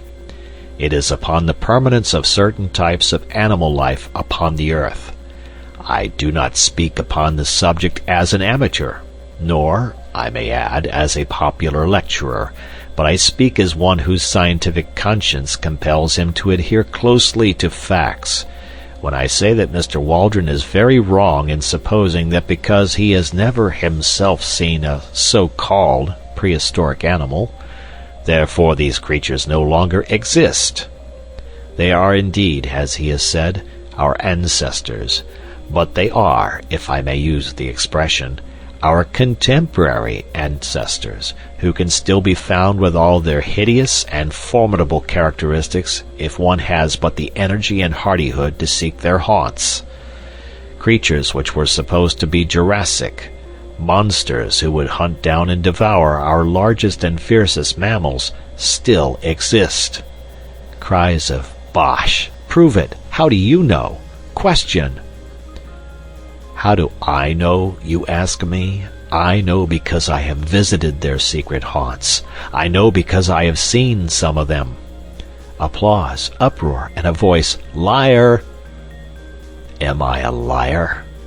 General hearty and noisy assent. Did I hear someone say that I was a liar? Will the person who called me a liar kindly stand up that I may know him? A voice, "Here he is, sir!" and an inoffensive little person in spectacles, struggling violently, was held up among a group of students. "Did you venture to call me a liar?" "No, sir, no!" shouted the accused, and disappeared like a jack-in-the-box. If any person in this hall dares to doubt my veracity, I shall be glad to have a few words with him after the lecture. Liar! Who said that? Again the inoffensive one, plunging desperately, was elevated high into the air. If I come down among you... General chorus of "Come, love, come!" which interrupted the proceedings for some moments, while the chairman, standing up and waving both his arms, seemed to be conducting the music. The professor, with his face flushed, his nostrils dilated, and his beard bristling, was now in a proper berserk mood. Every great discoverer has been met with the same incredulity, the sure brand of a generation of fools. When great facts are laid before you, you have not the intuition, the imagination which would help you to understand them. You can only throw mud at the men who have risked their lives to open new fields to science. You persecute the prophets, Galileo, Darwin, and I. Prolonged cheering and complete interruption. All this is from my hurried notes taken at the time, which give little notion of the absolute chaos to which the assembly had by this time been reduced. So terrific was the uproar that several ladies had already beaten a hurried retreat. Grave and reverend seniors seemed to have caught the prevailing spirit as badly as the students, and I saw white-bearded men rising and shaking their fists at the obdurate professor. The whole great audience seethed and simmered like a boiling pot. The professor took a step forward and raised both his hands. There was something so big and arresting and virile in the man that the clatter and shouting died gradually away before his commanding gesture and his masterful eyes. He seemed to have a definite message. They hushed to hear it. "I will not detain you," he said. "It is not worth it. Truth is truth, and the noise of a number of foolish young men, and I fear I must add, of their equally foolish seniors, cannot affect the matter. I claim that I have opened a new field of science. You dispute it." Cheers. "Then I put you to the test. Will you accredit one or more of your own number to go out as your representatives and test my statement in your name?" Mr. Summerlee, the veteran professor of comparative anatomy, rose among the audience, a tall, thin, bitter man, with the withered aspect of a theologian. He wished, he said, to ask Professor Challenger whether the results to which he had alluded in his remarks had been obtained during a journey to the headwaters of the Amazon made by him 2 years before. Professor Challenger answered that they had. Mr. Summerlee desired to know how it was that Professor Challenger claimed to have made discoveries in those regions which had been overlooked by Wallace, Bates, and other previous explorers of established scientific repute. Professor Challenger answered that Mr. Summerlee appeared to be confusing the Amazon with the Thames, that it was in reality a somewhat larger river, that Mr. Summerlee might be interested to know that with the Orinoco, which communicated with it, some 50,000 miles of country were opened up, and that in so vast a space it was not impossible for one person to find what another had missed. Mr. Summerlee declared with an acid smile that he fully appreciated the difference between the Thames and the Amazon, which lay in the fact that any assertion about the former could be tested, while about the latter it could not. He would be obliged if Professor Challenger would give the latitude and the longitude of the country in which prehistoric animals were to be found. Professor Challenger replied that he reserved such information for good reasons of his own, but would be prepared to give it, with proper precautions, to a committee chosen from the audience. Would Mr. Summerlee serve on such a committee and test his story in person? Mr. Summerlee: Yes, I will. Great cheering. Professor Challenger: Then I guarantee that I will place in your hands such material as will enable you to find your way. It is only right, however, since Mr. Summerlee goes to check my statement, that I should have one or more with him who may check his. I will not disguise from you that there are difficulties and dangers. Mr. Summerlee will need a younger colleague. May I ask for volunteers? It is thus that the great crisis of a man's life springs out at him. Could I have imagined when I entered that hall that I was about to pledge myself to a wilder adventure than had ever come to me in my dreams? But Gladys, was it not the very opportunity of which she spoke? Gladys would have told me to go. I had sprung to my feet, I was speaking, and yet I had prepared no words.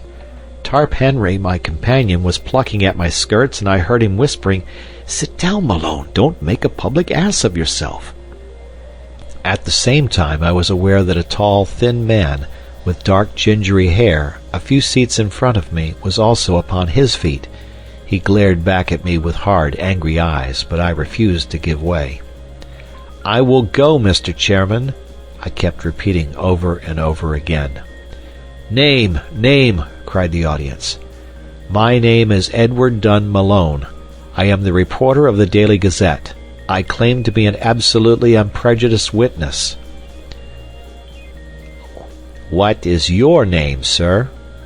the chairman asked of my tall rival. "I am Lord John Roxton. I have already been up the Amazon. I know all the ground, and have special qualifications for this investigation." "Lord John Roxton's reputation as a sportsman and a traveler is, of course, world-famous," said the chairman. "At the same time, it would certainly be as well to have a member of the press upon such an expedition." "Then I move," said Professor Challenger, "that both these gentlemen be elected, as representatives of this meeting, to accompany Professor Summerlee upon his journey to investigate and report upon the truth of my statements." And so, amid shouting and cheering, our fate was decided, and I found myself borne away in the human current which swirled towards the door, with my mind half stunned by the vast new project which had risen so suddenly before it. As I emerged from the hall I was conscious for a moment of a rush of laughing students down the pavement, and of an arm wielding a heavy umbrella which rose and fell in the midst of them. Then, amid a mixture of groans and cheers, Professor Challenger's electric brougham slid from the curb, and I found myself walking under the silvery lights of Regent Street, full of thoughts of Gladys and of wonder as to my future. Suddenly there was a touch at my elbow. I turned and found myself looking into the humorous, masterful eyes of the tall, thin man who had volunteered to be my companion on this strange quest. "Mr. Malone, I understand," said he. "We are to be companions, what? My rooms are just over the road, in the Albany. Perhaps you will have the kindness to spare me half an hour, for there are one or two things that I badly want to say to you." Lord John Roxton and I turned down Vigo Street together, and through the dingy portals of the famous aristocratic rookery. At the end of a long drab passage, my new acquaintance pushed open a door and turned on an electric switch. A number of lamps, shining through tinted shades, bathed the whole great room before us in a ruddy radiance. Standing in the doorway and glancing round me, I had a general impression of extraordinary comfort and elegance, combined with an atmosphere of masculine virility. Everywhere there were mingled the luxury of the wealthy men of taste and the careless untidiness of the bachelor. Rich furs and strange iridescent mats from some oriental bazaar were scattered upon the floor. Pictures and prints, which even my unpracticed eyes could recognize as being of great price and rarity, hung thick upon the walls. Sketches of boxers, of ballet girls, and of racehorses alternated with a sensuous Fragonard, a martial Girardet, and a dreamy Turner. But amid these varied ornaments there were scattered the trophies which brought back strongly to my recollection the fact that Lord John Roxton was one of the great all-round sportsmen and athletes of his day. A dark blue oar crossed with a cherry-pink one above his mantelpiece spoke of the old Oxonian and Leander man, while the foils and boxing gloves above and below them were the tools of a man who had won supremacy with each. Like a dado round the room was the jutting line of splendid heavy game heads, the best of their sort from every quarter of the world, with the rare white rhinoceros of the Lado enclave drooping its supercilious lip above them all. In the center of the rich red carpet was a black and gold Louis XV table, a lovely antique, now sacrilegiously desecrated with marks of glasses and the scars of cigar stumps. On it stood a silver tray of smokables and a burnished spirit stand, from which and an adjacent siphon my silent host proceeded to charge 2 high glasses. Having indicated an armchair to me, and placed my refreshment near it, he handed me a long, smooth Havana. Then, seating himself opposite to me, he looked at me long and fixedly with his strange, twinkling, reckless eyes of a cold light blue, the color of a glacier lake. Through the thin haze of my cigar smoke I noted the details of a face which was already familiar to me from many photographs: the strongly curved nose, the hollow, worn cheeks, the dark, ruddy hair, thin at the top, the crisp, virile mustaches, the small aggressive tuft upon his projecting chin. Something there was of Napoleon III, something of Don Quixote, and yet again something which was the essence of the English country gentleman, the keen, alert, open-air lover of dogs and of horses. His skin was of a rich flower-pot red from sun and wind. His eyebrows were tufted and overhanging, which gave those naturally cold eyes an almost ferocious aspect, an impression which was increased by his strong and furrowed brow. In figure he was spare, but very strongly built. Indeed, he had often proved that there were few men in England capable of such sustained exertions. His height was a little over 6 feet, but he seemed shorter on account of a peculiar rounding of the shoulders. Such was the famous Lord John Roxton as he sat opposite to me, biting hard upon his cigar and watching me steadily in a long and embarrassing silence. "Well," said he at last, "we've gone and done it, young fellow, my lad." This curious phrase he pronounced as if it were all one word, "young fellow, me lad." "Yes, we've taken a jump, you and me, and I suppose now that when you went into that room there was no such notion in your head, what?" "No thought of it." "The same here, no thought of it. And here we are, up to our necks in the tureen. Why, I have only been back 3 weeks from Uganda, and taken a place in Scotland, and signed the lease and all. Pretty goings on, what? How does it hit you?" "Well, it is all in the main line of my business. I am a journalist on the Gazette." "Of course. You said so when you took it on. By the way, I've got a small job for you if you'll help me." "With pleasure." "Don't mind taking a risk, do you?" "What is the risk?" "Well, it's Ballinger. He's the risk. You've heard of him?" "No." "Why, young fella, where have you lived? Sir John Ballinger is the best gentleman jock in the North Country. I could hold him on the flat at my best, but over jumps he's my master. Well, it's an open secret that when he's out of trainin' he drinks hard. Striking an average, he calls it. He got delirium on Tuesday, and has been raging like a devil ever since. His room is above this. The doctors say that it is all up with the old dear, unless some food has got into him, but as he lies in bed with a revolver on his coverlet, and swears he will put 6 of the best through anyone that comes near him, there's been a bit of a strike among the serving men. He's a hard nail, is Jack, and a dead shot too, but you can't leave a Grand National winner to die like that, what?" "What do you mean to do, then?" I asked. "Well, my idea was that you and I could rush him. He may be dozin', and at the worst he can only wing one of us, and the other should have him.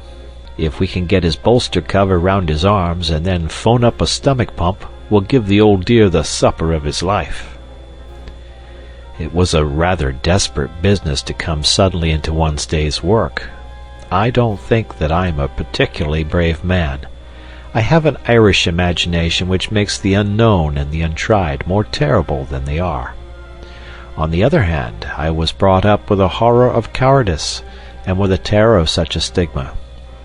I dare say that I could throw myself over a precipice, like the Hun in the history books, if my courage to do it were questioned, and yet it would surely be pride in fear, rather than courage, which would be my inspiration. Therefore, although every nerve in my body shrank from the whiskey-maddened figure which I pictured in the room above, I still answered, in as careless a voice as I could command, that I was ready to go. Some further remark of Lord Roxton's about the danger only made me irritable. "Talking won't make it any better," said I. "Come on." I rose from my chair and he from his. Then, with a little confidential chuckle of laughter, he patted me 2 or 3 times on the chest, finally pushing me back into my chair. "All right, sonny, my lad, you'll do," said he. I looked up in surprise. "I saw after Jack Ballinger myself this morning. He blew a hole in the skirt of my kimono, bless his shaky old hand, but we got a jacket on him, and he's to be all right in a week. I say, young fella, I hope you don't mind, what? You see, between you and me close-tiled, I look on this South American business as a mighty serious thing, and if I have a pal with me I want a man I can bank on. So I sized you down, and I'm bound to say that you came well out of it. You see, it's all up to you and me, for this old Summerlee man will want dry nursing from the first. By the way, are you by any chance the Malone who is expected to get his rugby cap for Ireland?" "A reserve, perhaps." "I thought I remembered your face. Why, I was there when you got that try against Richmond, as fine a swerving run as I saw the whole season. I never miss a rugby match if I can help it, for it is the manliest game we have left. Well, I didn't ask you in here just to talk sport. We've got to fix our business. Here are the sailin's on the first page of the Times. There's a Booth boat for Para next Wednesday week, and if the Professor and you can work it, I think we should take it, what? Very good. I'll fix it with him. What about your outfit?" "My paper will see to that." "Can you shoot?" "About average territorial standard." "Good Lord, as bad as that? It's the last thing you young fellows think of learning. You all been bees without stings so far as looking after the hive goes. You'll look silly some of these days when someone comes along and sneaks the honey. But you'll need to hold your guns straight in South America, for unless our friend the Professor is a madman or a liar, we may see some queer things before we get back. What gun have you?" He crossed to an oaken cupboard, and as he threw it open I caught a glimpse of glistening rows of parallel barrels, like the pipes of an organ. "I'll see what I can spare you out of my own battery," said he. One by one he took out a succession of beautiful rifles, opening and shutting them with a snap and a clang, and then patting them as he put them back into the rack as tenderly as a mother would fondle her children. "This is a Bland's 577 Excite Express," said he. "I got that big fellow with it." He glanced up at the white rhinoceros. 10 more yards and he would have added me to his collection. "On that conical bullet his one chance hangs, till the weak one's advantage fair. Hope you know your Gordon, for he's the poet of the horse and the gun and the man that handles both. Now, here's a useful tool. 470. Telescopic sight. Double ejector. Point blank up to 350. That's the rifle I used against the Peruvian slave drivers 3 years ago. I was the flail of the Lord up in those parts, I may tell you, though you won't find it in any blue book. There are times, young fella, when every one of us must take a stand for human right and justice, or you never feel clean again. That's why I made a little war on my own, declared it myself, waged it myself, ended it myself. Each of those nicks is for a slave murderer. A good row of them, what? That big one is for Pedro Lopez, the king of them all, that I killed in a backwater of the Putumayo River. Now, here's something that would do for you." He took out a beautiful brown and silver rifle. "Well rubbered at the stock, sharply sighted, 5 cartridges to the clip. You can trust your life to that." He handed it to me and closed the door of his oak cabinet. "By the way," he continued, coming back to his chair, "what do you know of this Professor Challenger?" "I never saw him till today." "Well, neither did I. It's funny we should both sail under sealed orders from a man we don't know. He seemed an uppish old bird. His brothers of science don't seem too fond of him either. How came you to take an interest in the affair?" I told him shortly my experiences of the morning, and he listened intently. Then he drew out a map of South America and laid it on the table. "I believe every single word he said to you was the truth," said he earnestly. "And mind you, I have something to go on when I speak like that. South America is a place I love, and I think, if you take it right through from Darien to Fuego, it's the grandest, richest, most wonderful bit of earth upon this planet. People don't know it yet, and don't realize what it may become. I've been up and down it from end to end, and had 2 dry seasons in those very parts, as I told you when I spoke of the war I made on the slave dealers. Well, when I was up there, I heard some yarns of the same kind, traditions of Indians and the like, but with something behind them, no doubt. The more you knew of that country, young fella, the more you would understand that anything was possible. Anything. There are just some narrow water lanes along which folk travel, and outside that it is all darkness. Now, down here in the Mato Grande," he swept his cigar over a part of the map, "or up in this corner where 3 countries meet, nothing would surprise me. As that chap said tonight, there were 50,000 miles of waterway running through a forest that is very near the size of Europe. You and I could be as far away from each other as Scotland is from Constantinople, and yet each of us be in the same great Brazilian forest. Man has just made a track here and a scrape there in the maze.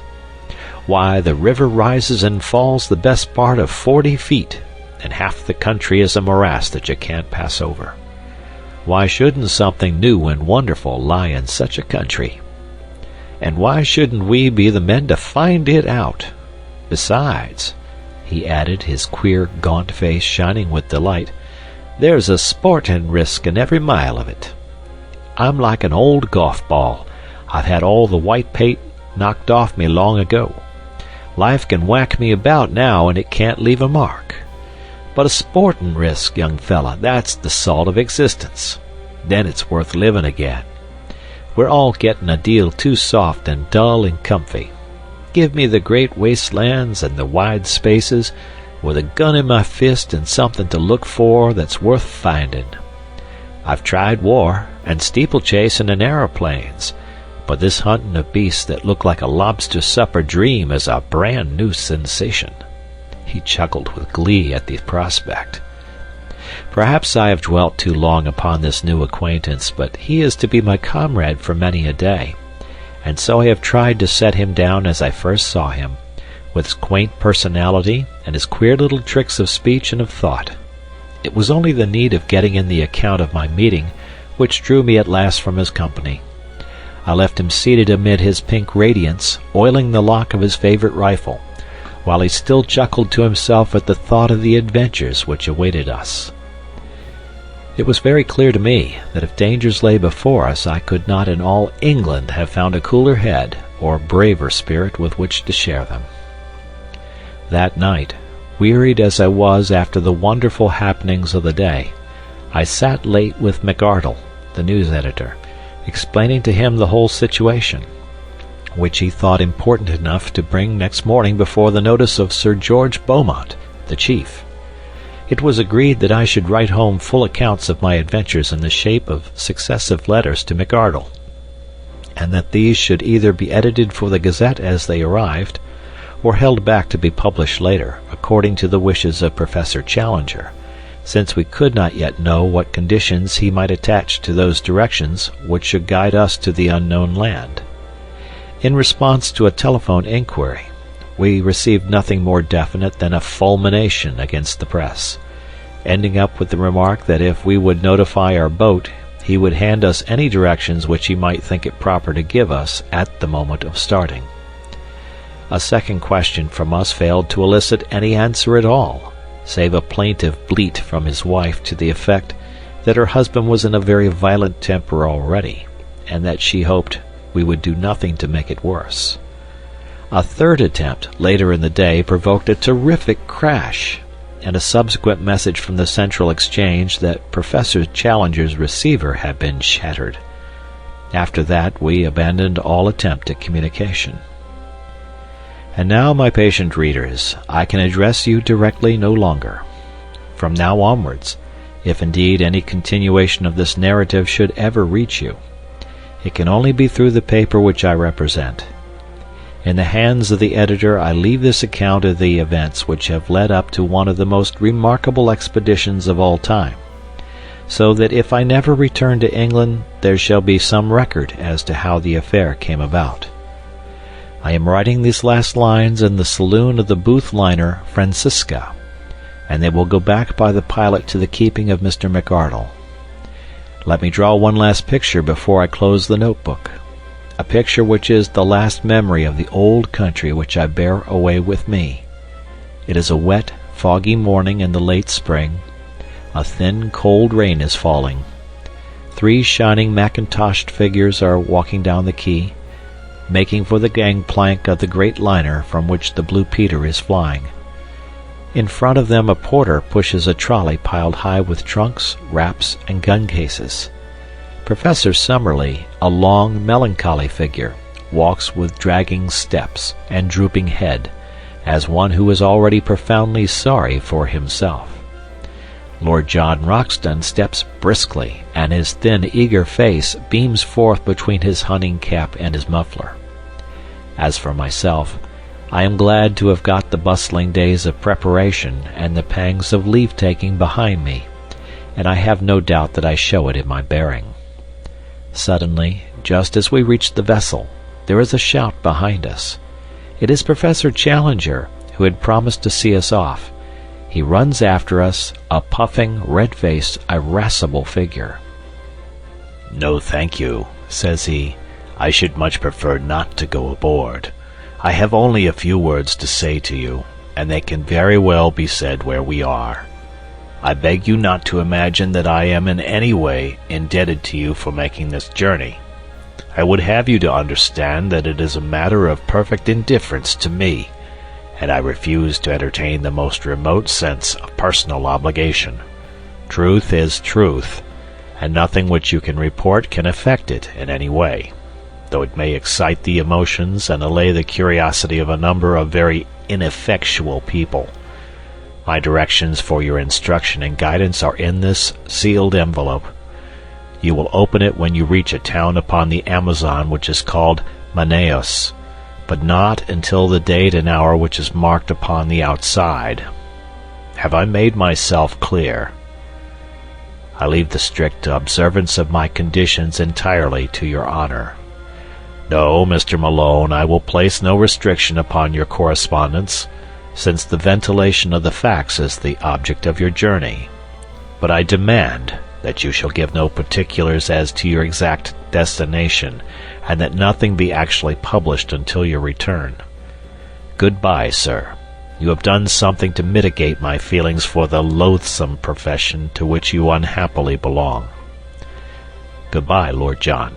Science is, as I understand, a sealed book to you, but you may congratulate yourself upon the hunting field which awaits you. You will, no doubt, have the opportunity of describing in the field how you brought down the rocketing Dimorphodon. And goodbye to you also, Professor Summerlee.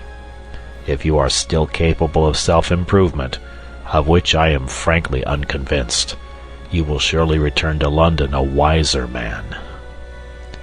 So he turned upon his heel, and a minute later from the deck I could see his short, squat figure bobbing about in the distance as he made his way back to his train.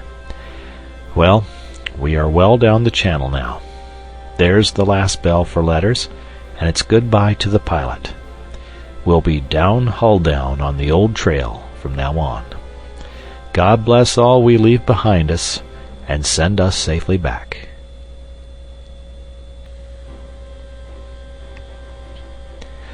I will not bore those whom this narrative may reach by an account of our luxurious voyage upon the Booth liner, nor will I tell of our week's stay at Pera, save that I should wish to acknowledge the great kindness of the Pereira de Pinta Company in helping us to get together our equipment. I will also allude very briefly to our river journey up a wide, slow-moving, clay-tinted stream in a steamer which was little smaller than that which had carried us across the Atlantic. Eventually we found ourselves through the narrows of Obidos and reached the town of Manaos. Here we were rescued from the limited attractions of the local inn by Mr. Shortman, the representative of the British and Brazilian Trading Company. In his hospital fazenda we spent our time until the day when we were empowered to open the letter of instructions given to us by Professor Challenger. Before I reach the surprising events of that date, I would desire to give a clearer sketch of my comrades in this enterprise, and of the associates whom we had already gathered together in South America. I speak freely, and I leave the use of my material to your discretion, Mr. McArdle, since it is through your hands that this report must pass before it reaches the world. The scientific attainments of Professor Summerlee are too well known for me to trouble to recapitulate them. He is better equipped for a rough expedition of this sort than one would imagine at first sight. His tall, gaunt, stringy figure is insensible to fatigue, and his dry, half-sarcastic, and often wholly unsympathetic manner is uninfluenced by any change in his surroundings. Though in his 66th year, I have never heard him express any dissatisfaction at the occasional hardships which we have had to encounter. I had regarded his presence as an encumbrance to the expedition, but as a matter of fact, I am now well convinced that his power of endurance is as great as my own. In temper, he is naturally acid and skeptical.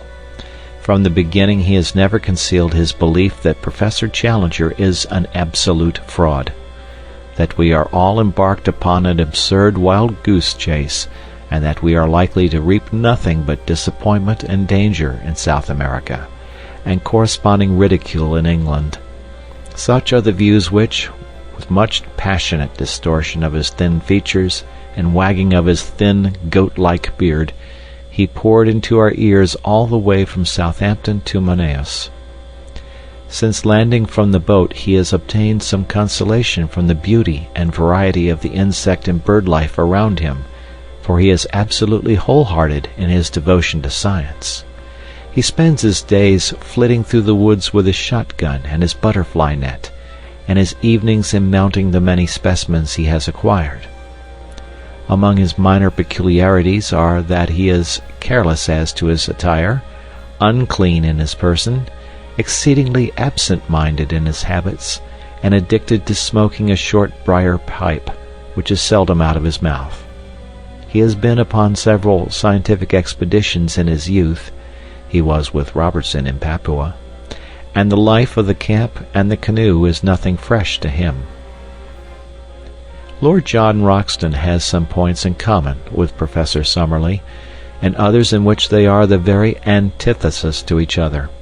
He is 20 years younger, but has something of the same spare, scraggy physique.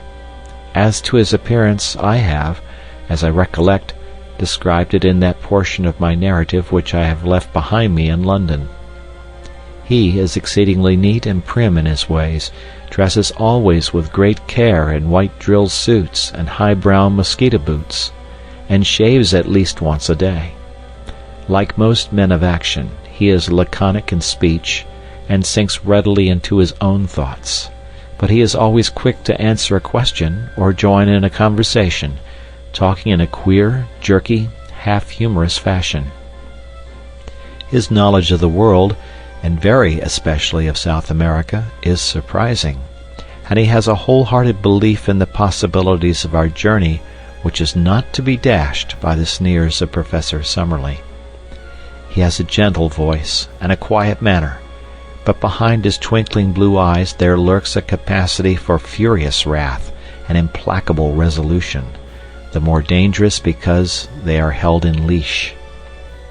He spoke little of his own exploits in Brazil and Peru, but it was a revelation to me to find the excitement which was caused by his presence among the riverine natives, who looked upon him as their champion and protector.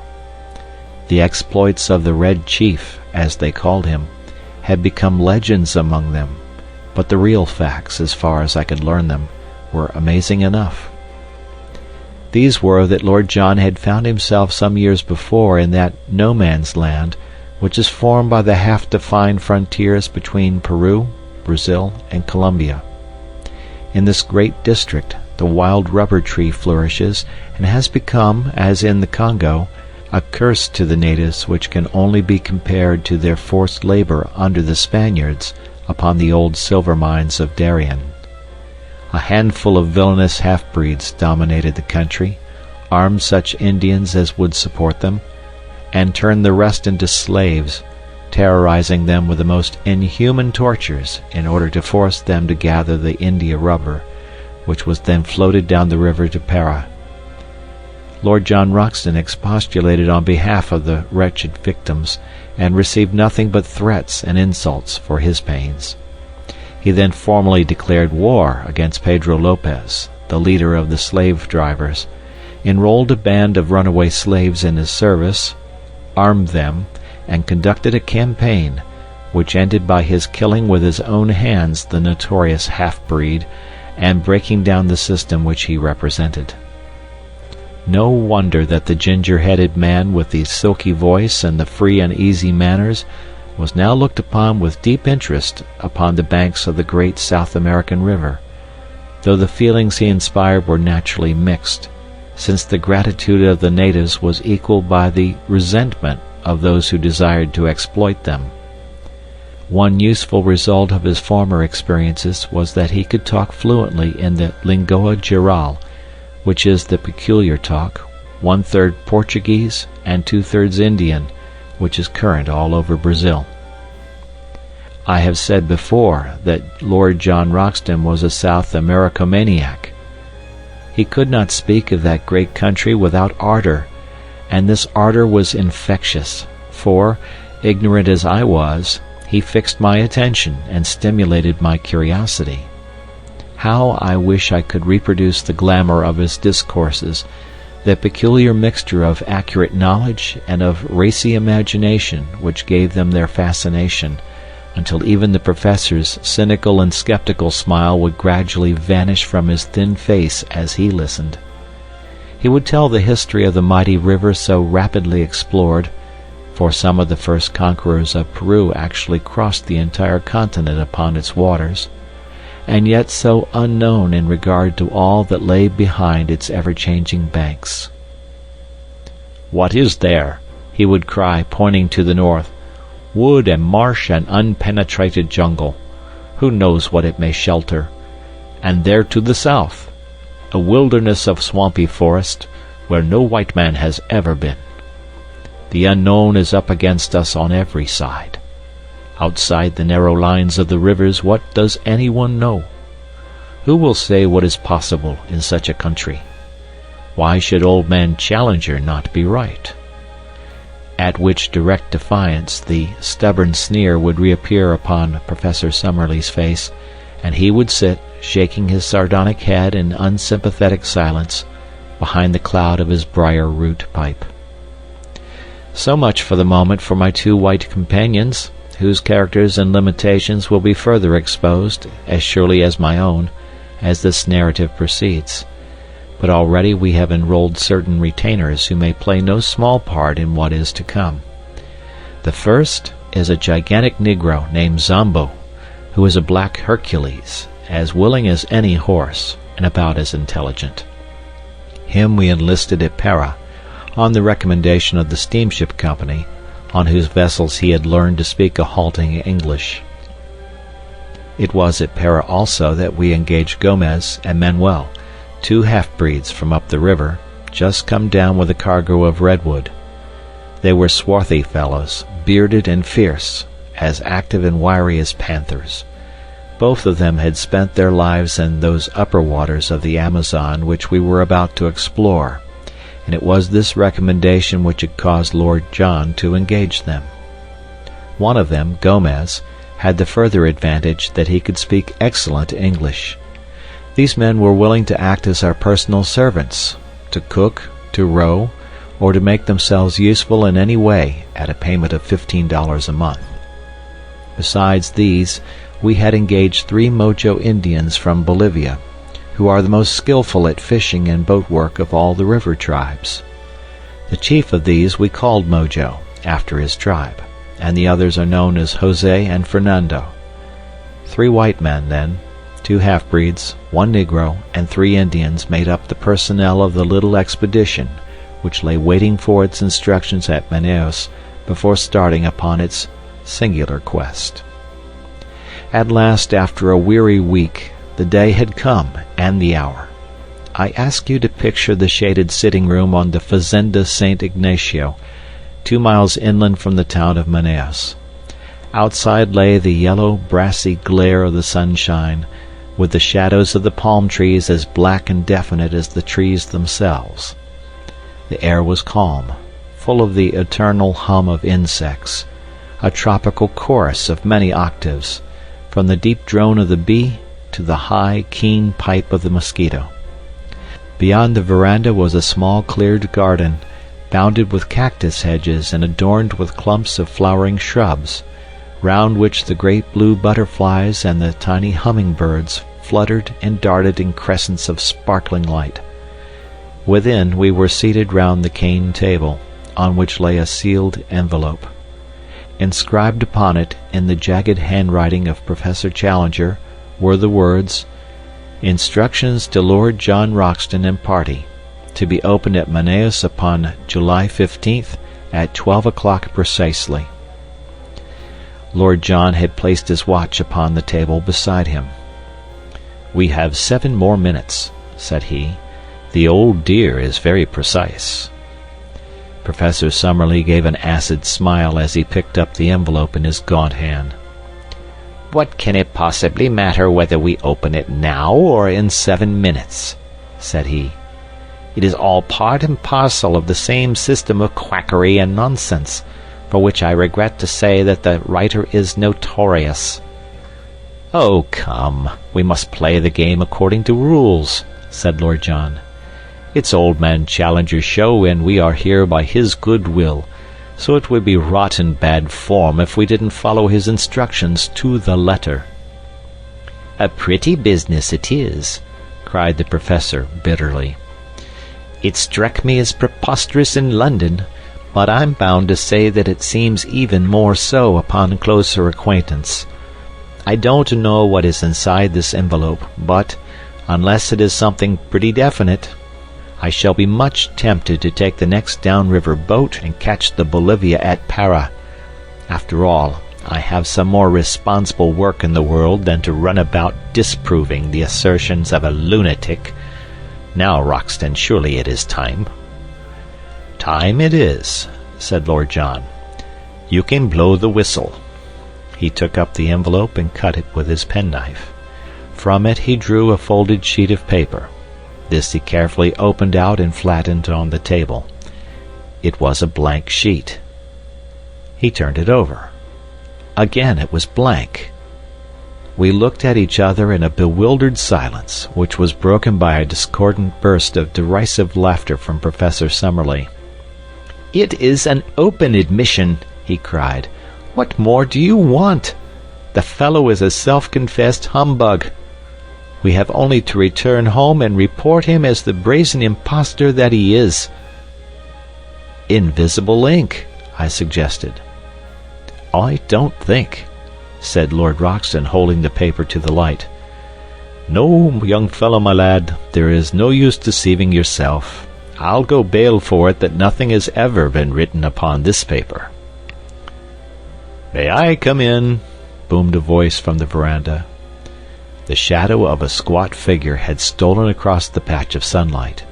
That voice, that monstrous breadth of shoulder. We sprang to our feet with a gasp of astonishment as Challenger, in a round, boyish straw hat with a colored ribbon, Challenger, with his hands in his jacket pockets and his canvas shoes daintily pointing as he walked, appeared in the open space before us. He threw back his head, and there he stood in the golden glow with all his old Assyrian luxuriance of beard, all his native insolence of drooping eyelids and intolerant eyes. "I fear," said he, taking out his watch, "that I am a few minutes too late. When I gave you this envelope, I must confess that I had never intended that you should open it, for it had been my fixed intention to be with you before the hour. The unfortunate delay can be apportioned between a blundering pilot and an intrusive sandbank. I fear that it has given my colleague, Professor Summerlee, occasion to blaspheme." "I am bound to say, sir," said Lord John with some sternness of voice, "that your turning up is a considerable relief to us, for our mission seemed to have come to a premature end. Even now I can't for the life of me understand why you should have worked it in so extraordinary a manner." Instead of answering, Professor Challenger entered, shook hands with myself and Lord John, bowed with ponderous insolence to Professor Summerlee, and sank back into a basket chair, which creaked and swayed beneath his weight. "Is all ready for your journey?" he asked. "We can start tomorrow." "Then so you shall. You need no chart of directions now, since you will have the inestimable advantage of my own guidance. From the first I had determined that I would myself preside over your investigation. The most elaborate charts would, as you will readily admit, be a poor substitute for my own intelligence and advice. As to the small ruse which I played upon you in the matter of the envelope, it is clear that, had I told you all my intentions, I should have been forced to resist unwelcome pressure to travel out with you." "Not from me, sir," exclaimed Professor Summerlee heartily, "so long as there was another ship upon the Atlantic." Challenger waved him away with his great hairy hand. "Your common sense will, I am sure, sustain my objection and realize that it was better that I should direct my own movements, and appear only at the exact moment when my presence was needed. That moment has now arrived. You are in safe hands. You will not now fail to reach your destination. From henceforth I take command of this expedition, and I must ask you to complete your preparations tonight, so that we may be able to make an early start in the morning. My time is of value, and the same thing may be said, no doubt, in a lesser degree of your own. I propose, therefore, that we push on as rapidly as possible until I have demonstrated what you have come to see."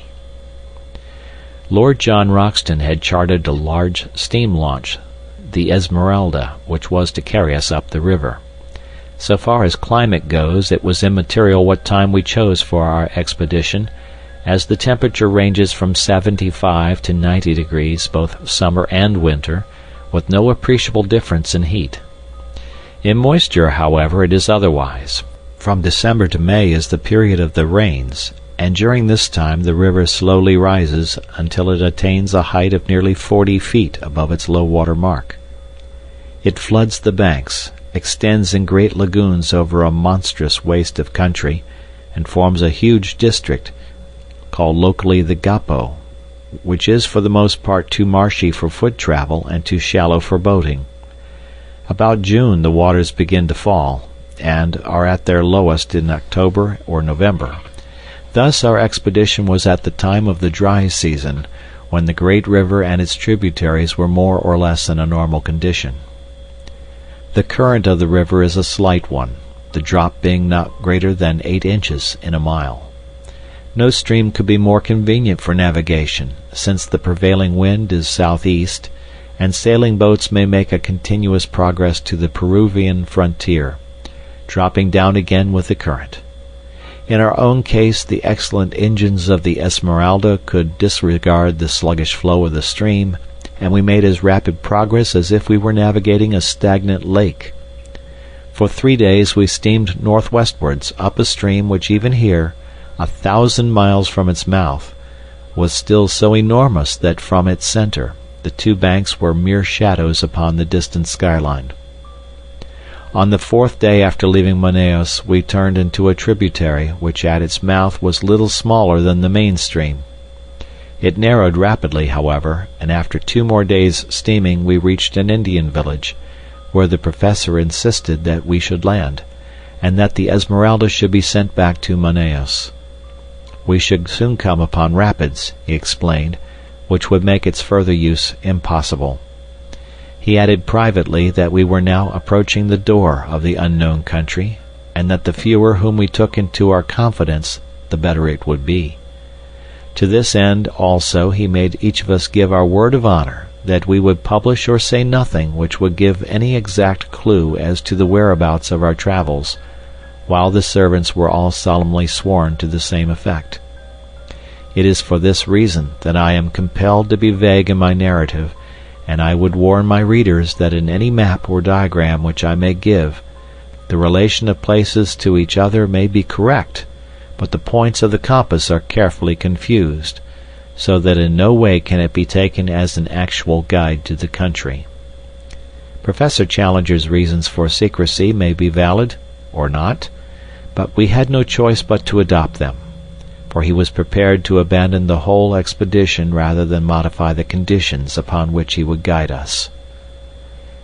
It was August 2nd when we snapped our last link with the outer world by bidding farewell to the Esmeralda. Since then 4 days have passed, during which we have engaged 2 large canoes from the Indians, made of so light a material, skins over a bamboo framework, that we should be able to carry them round any obstacle. These we have loaded with all our effects, and have engaged 2 additional Indians to help us in the navigation. I understand that they are the very 2, Ataka and Ipatu by name, who accompanied Professor Challenger upon his previous journey. They appeared to be terrified at the prospect of repeating it, but the chief has patriarchal powers in these countries, and if the bargain is good in his eyes, the clansman has little choice in the matter. So tomorrow we disappear into the unknown. This account I am transmitting down the river by canoe, and it may be our last word to those who are interested in our fate. I have, according to our arrangement, addressed it to you, my dear Mr. McArdle, and I leave it to your discretion to delete, alter, or do what you like with it. From the assurance of Professor Challenger's manner, and in spite of the continued skepticism of Professor Summerlee, I have no doubt that our leader will make good his statement, and that we are really on the eve of some most remarkable experiences.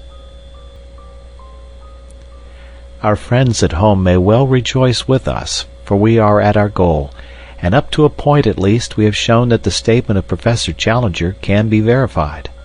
We have not, it is true, ascended the plateau, but it lies before us, and even Professor Summerlee is in a more chastened mood. Not that he will for an instant admit that his rival could be right, but he is less persistent in his incessant objections, and has sunk for the most part into an observant silence. I must hark back, however, and continue my narrative from where I dropped it. We are sending home one of our local Indians who is injured, and I am committing this letter to his charge, with considerable doubts in my mind as to whether it will ever come to hand. When I wrote last, we were about to leave the Indian village, where we had been deposited by the Esmeralda. I have to begin my report by bad news. For the first serious personal trouble, I pass over the incessant bickerings between the professors, occurred this evening, and might have had a tragic ending. I have spoken of our English-speaking half-breed, Gomez, a fine worker and a willing fellow, but afflicted, I fancy, with the vice of curiosity, which is common enough among such men. On the last evening he seems to have hid himself near the hut in which we were discussing our plans, and, being observed by our huge negro, Zambo, who is as faithful as a dog and has the hatred which all his race bear to the half-breeds, he was dragged out and carried into our presence. Gomez whipped out his knife, however, and but for the huge strength of his captor, which enabled him to disarm him with one hand, he would certainly have stabbed him. The matter has ended in reprimands, the opponents have been compelled to shake hands, and there is every hope that all will be well. As to the feuds of the two learned men, they are continuous and bitter. It must be admitted that Challenger is provocative in the last degree, but Summerlee has an acid tongue, which makes matters worse. Last night Challenger said that he never cared to walk on the Thames embankment and look up the river, as it was always sad to see one's own eventual goal.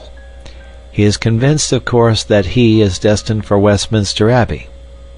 Summerlee rejoined, however, with a sour smile, by saying that he understood that Millbank Prison had been pulled down. Challenger's conceit is too colossal to allow him to be really annoyed.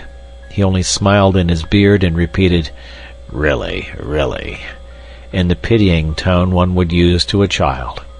Indeed, they are children both, the one wizened and cantankerous, the other formidable and overbearing, yet each with a brain which has put him in the front rank of his scientific age. Brain, character, soul. Only as one sees more of life does one understand how distinct is each. The very next day we did actually make our start upon this remarkable expedition. We found that all our possessions fitted very easily into the two canoes, and we divided our personnel, 6 in each, taking the obvious precaution in the interests of peace of putting one professor into each canoe. Personally, I was with Challenger, who was in a beatific humor, moving about as one in a silent ecstasy and beaming benevolence from every feature. I have had some experience of him in other moods, however, and shall be the less surprised when the thunderstorms suddenly come up amidst the sunshine. If it is impossible to be at your ease, it is equally impossible to be dull in his company, for one is always in a state of half-tremulous doubt as to what sudden turn his formidable temper may take. For 2 days we made our way up a good-sized river some hundreds of yards broad, and dark in color but transparent, so that one could usually see the bottom. The affluents of the Amazon are, half of them, of this nature, while the other half are whitish and opaque, the difference depending upon the class of country through which they have flowed. The dark indicate vegetable decay, while the others point to clayey soil. Twice we came across rapids, and in each case made a portage of half a mile or so to avoid them. The woods on either side were primeval, which are more easily penetrated than woods of the second growth, and we had no great difficulty in carrying our canoes through them. How shall I ever forget the solemn mystery of it? The height of the trees and the thickness of the boles exceeded anything which I in my town-bred life could have imagined, shooting upwards in magnificent columns until, at an enormous distance above our heads, we could dimly discern the spot where they threw out their side branches into Gothic upward curves, which coalesced to form one great matted roof of verdure, through which only an occasional golden ray of sunshine shot downwards to trace a thin, dazzling line of light amidst the majestic obscurity. As we walked noiselessly amid the thick, soft carpet of decaying vegetation, the hush fell upon our souls which comes upon us in the twilight of the Abbey, and even Professor Challenger's full-chested notes sank into a whisper. Alone, I should have been ignorant of the names of these giant growths, but our men of science pointed out the cedars, the great silk cotton trees, and the redwood trees, with all that profusion of various plants which has made this continent the chief supplier to the human race of those gifts of nature which depend upon the vegetable world, while it is the most backward in those products which come from animal life. Vivid orchids and wonderful colored lichens smoldered upon the swarthy tree trunks, and where a wandering shaft of light fell full upon the golden alamanda, the scarlet star clusters of the taxonia, or the rich deep blue of ipomaea, the effect was as a dream of fairyland.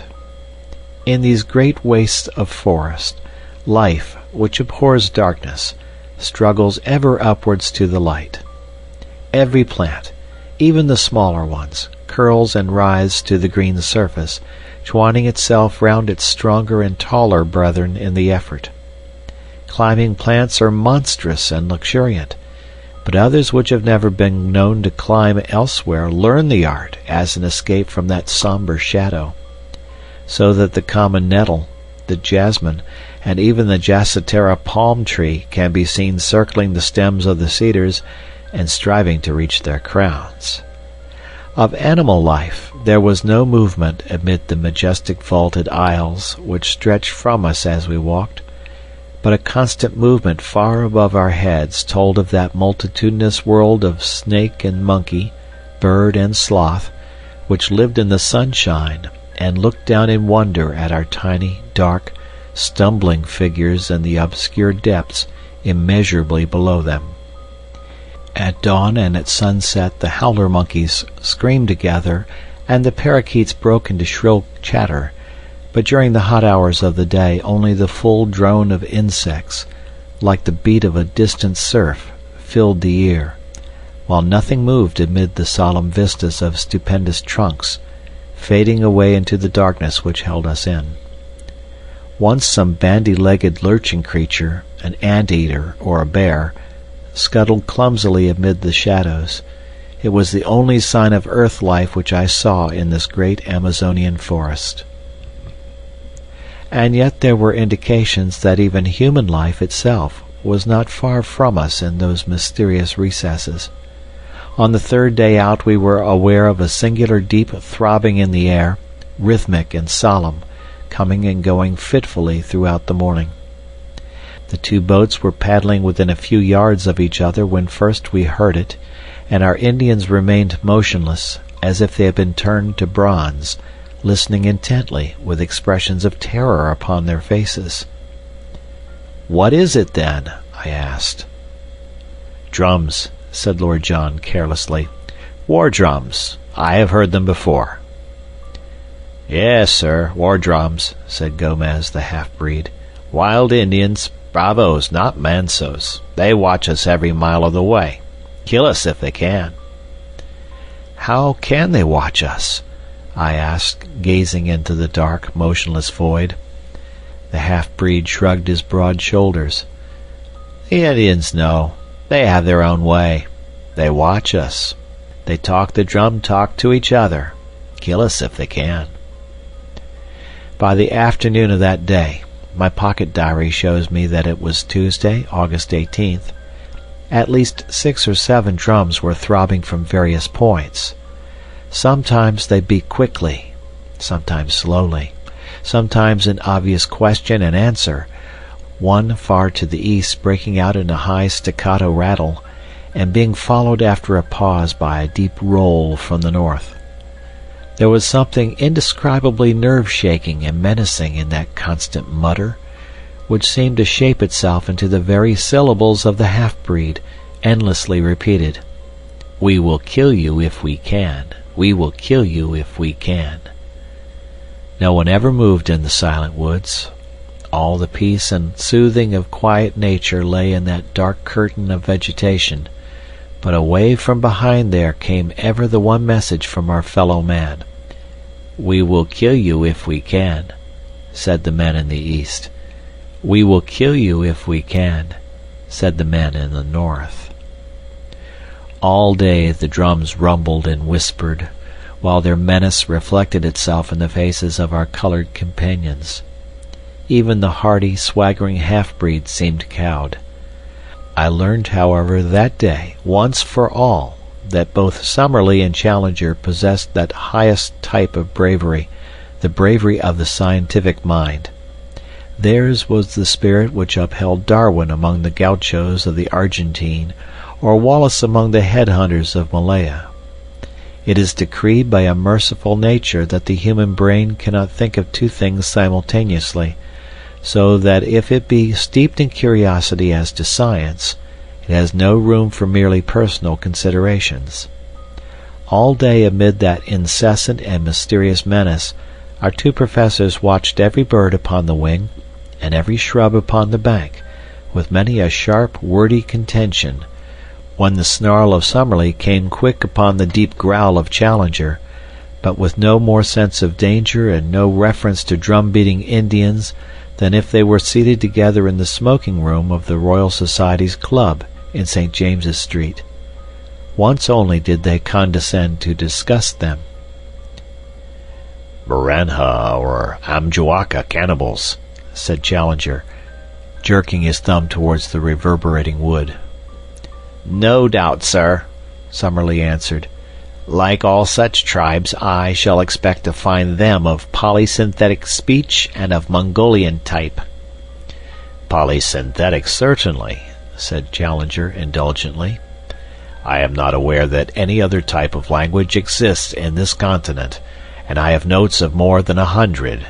The Mongolian theory I regard with deep suspicion." "I should have thought that even a limited knowledge of comparative anatomy would have helped to verify it," said Summerlee bitterly. Challenger thrust out his aggressive chin until he was all beard and hat rim. "No doubt, sir, a limited knowledge would have that effect. When one's knowledge is exhaustive, one comes to other conclusions." They glared at one another in mutual defiance, while all round rose the distant whisper, "We will kill you. We will kill you if we can." That night we moored our canoes with heavy stones for anchors in the center of the stream, and made every precaution for a possible attack. Nothing came, however, and with the dawn we pushed upon our way, the drum beating dying out behind us. About 3 o'clock in the afternoon we came to a very steep rapid, more than a mile long, the very one in which Professor Challenger had suffered disaster upon his first journey. I confess that the sight of it consoled me, for it was really the first direct corroboration, slight as it was, of the truth of his story. The Indians carried first our canoes and then our stores through the brushwood, which is very thick at this point, while we four whites, our rifles on our shoulders, walked between them and any danger coming from the woods. Before evening we had successfully passed the rapids and made our way some 10 miles above them, where we anchored for the night. At this point I reckoned that we had come not less than 100 miles up the tributary from the main stream. It was in the early forenoon of the next day that we made the great departure. Since dawn, Professor Challenger had been acutely uneasy, continually scanning each bank of the river. Suddenly he gave an exclamation of satisfaction and pointed to a single tree, which projected at a peculiar angle over the side of the stream. "What do you make of that?" he asked. "It is surely an Assai palm," said Summerlee. "Exactly. It was an Assai palm which I took for my landmark." The secret opening is half a mile onwards, upon the other side of the river. There is no break in the trees. That is the wonder and the mystery of it. There where you see light green rushes instead of dark green undergrowth, there between the great cottonwoods, that is my private gate into the unknown. Push through, and you will understand. It was indeed a wonderful place. Having reached the spot marked by a line of light green rushes, we poled out 2 canoes through them for some hundreds of yards, and eventually emerged into a placid and shallow stream, running clear and transparent over a sandy bottom. It may have been 20 yards across, and was banked in on each side by most luxurious vegetation. No one who had not observed that for a short distance reeds had taken the place of shrubs could possibly have guessed the existence of such a stream or dreamed of the fairyland beyond. For a fairyland it was, the most wonderful that the imagination of man could conceive. The thick vegetation met overhead, interlacing into a natural pergola, and through this tunnel of verdure in a golden twilight flowed the green, pellucid river, beautiful in itself, but marvelous from the strange tints thrown by the vivid light from above, filtered and tempered in its fall.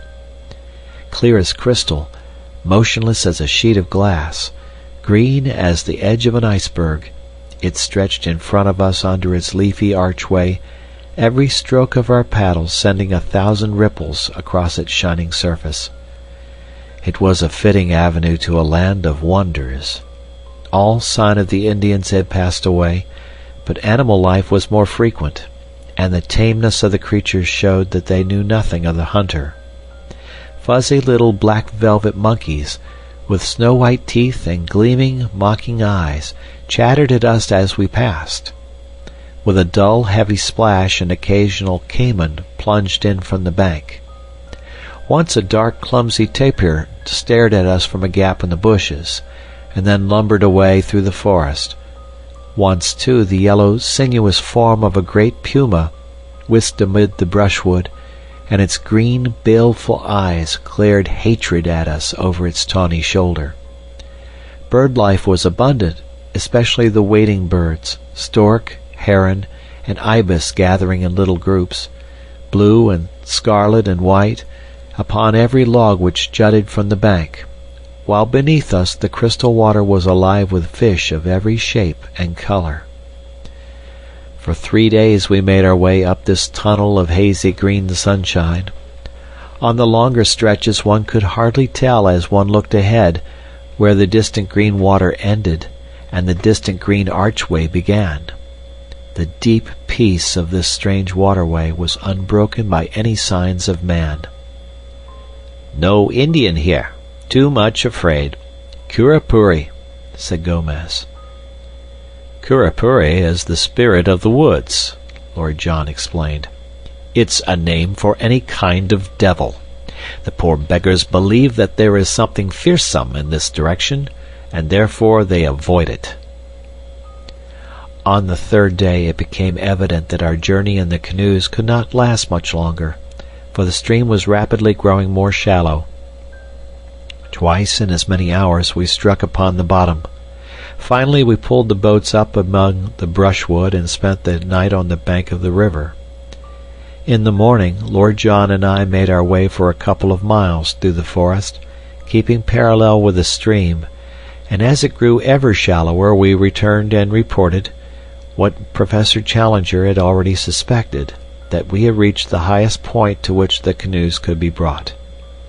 We drew them up, therefore, and concealed them among the bushes, blazing a tree with our axes, so that we should find them again. Then we distributed the various burdens among us, guns, ammunition, food, a tent, blankets, and the rest, and, shouldering our packages, we set forth upon the more laborious stage of our journey. An unfortunate quarrel between our pepper pots marked the outset of our new stage. Challenger had from the moment of joining us issued directions to the whole party, much to the evident discontent of Summerlee. Now, upon his assigning some duty to his fellow professor, it was only the carrying of an aneroid barometer, the matter suddenly came to a head. "May I ask, sir," said Summerlee with vicious calm, "in what capacity you take it upon yourself to issue these orders?" Challenger glared and bristled. "I do it, Professor Summerlee, as leader of this expedition." "I am compelled to tell you, sir, that I do not recognize you in that capacity." "Indeed!" Challenger bowed with unwieldy sarcasm. "Perhaps you would define my exact position." "Yes, sir. You are a man whose veracity is upon trial, and this committee is here to try it. You walk, sir, with your judges." "Dear me," said Challenger, seating himself on the side of one of the canoes. "In that case you will, of course, go on your way, and I will follow at my leisure. If I am not the leader, you cannot expect me to lead." Thank heaven that there were two sane men, Lord John Roxton and myself, to prevent the petulance and folly of our learned professors from sending us back empty-handed to London. Such arguing and pleading and explaining before we could get them mollified. Then at last Summerlee, with his sneer and his pipe, would move forwards, and Challenger would come rolling and grumbling after. By some good fortune we discovered about this time that both our savants had the very poorest opinion of Dr. Illingworth of Edinburgh. Thenceforward that was our one safety, and every strained situation was relieved by our introducing the name of the Scotch zoologist, when both our professors would form a temporary alliance and friendship in their detestation and abuse of this common rival. Advancing in single file along the bank of the stream, we soon found that it narrowed down to a mere brook, and finally that it lost itself in a great green morass of sponge-like mosses, into which we sank up to our knees. The place was horribly haunted by clouds of mosquitoes and every form of flying pest, so we were glad to find solid ground again and to make a circuit among the trees, which enabled us to outflank this pestilent morass, which droned like an organ in the distance, so loud was it with insect life. On the second day after leaving our canoes we found that the whole character of the country changed. Our road was persistently upwards, and as we ascended the woods became thinner, and lost their tropical luxuriance. The huge trees of the alluvial Amazonian plain gave place to the phoenix and cocoa palms, growing in scattered clumps, with thick brushwood between. In the damper hollows the Mauritia palms threw out their graceful drooping fronds. We traveled entirely by compass, and once or twice there were differences of opinion between Challenger and the two Indians, when, to quote the professor's indignant words, the whole party agreed to trust the fallacious instincts of undeveloped savages rather than the highest product of modern European culture. That we were justified in doing so was shown upon the third day, when Challenger admitted that he recognized several landmarks of his former journey, and in one spot we actually came upon 4 fire-blackened stones, which must have marked a camping place. The road still ascended, and we crossed a rock-studded slope which took 2 days to traverse.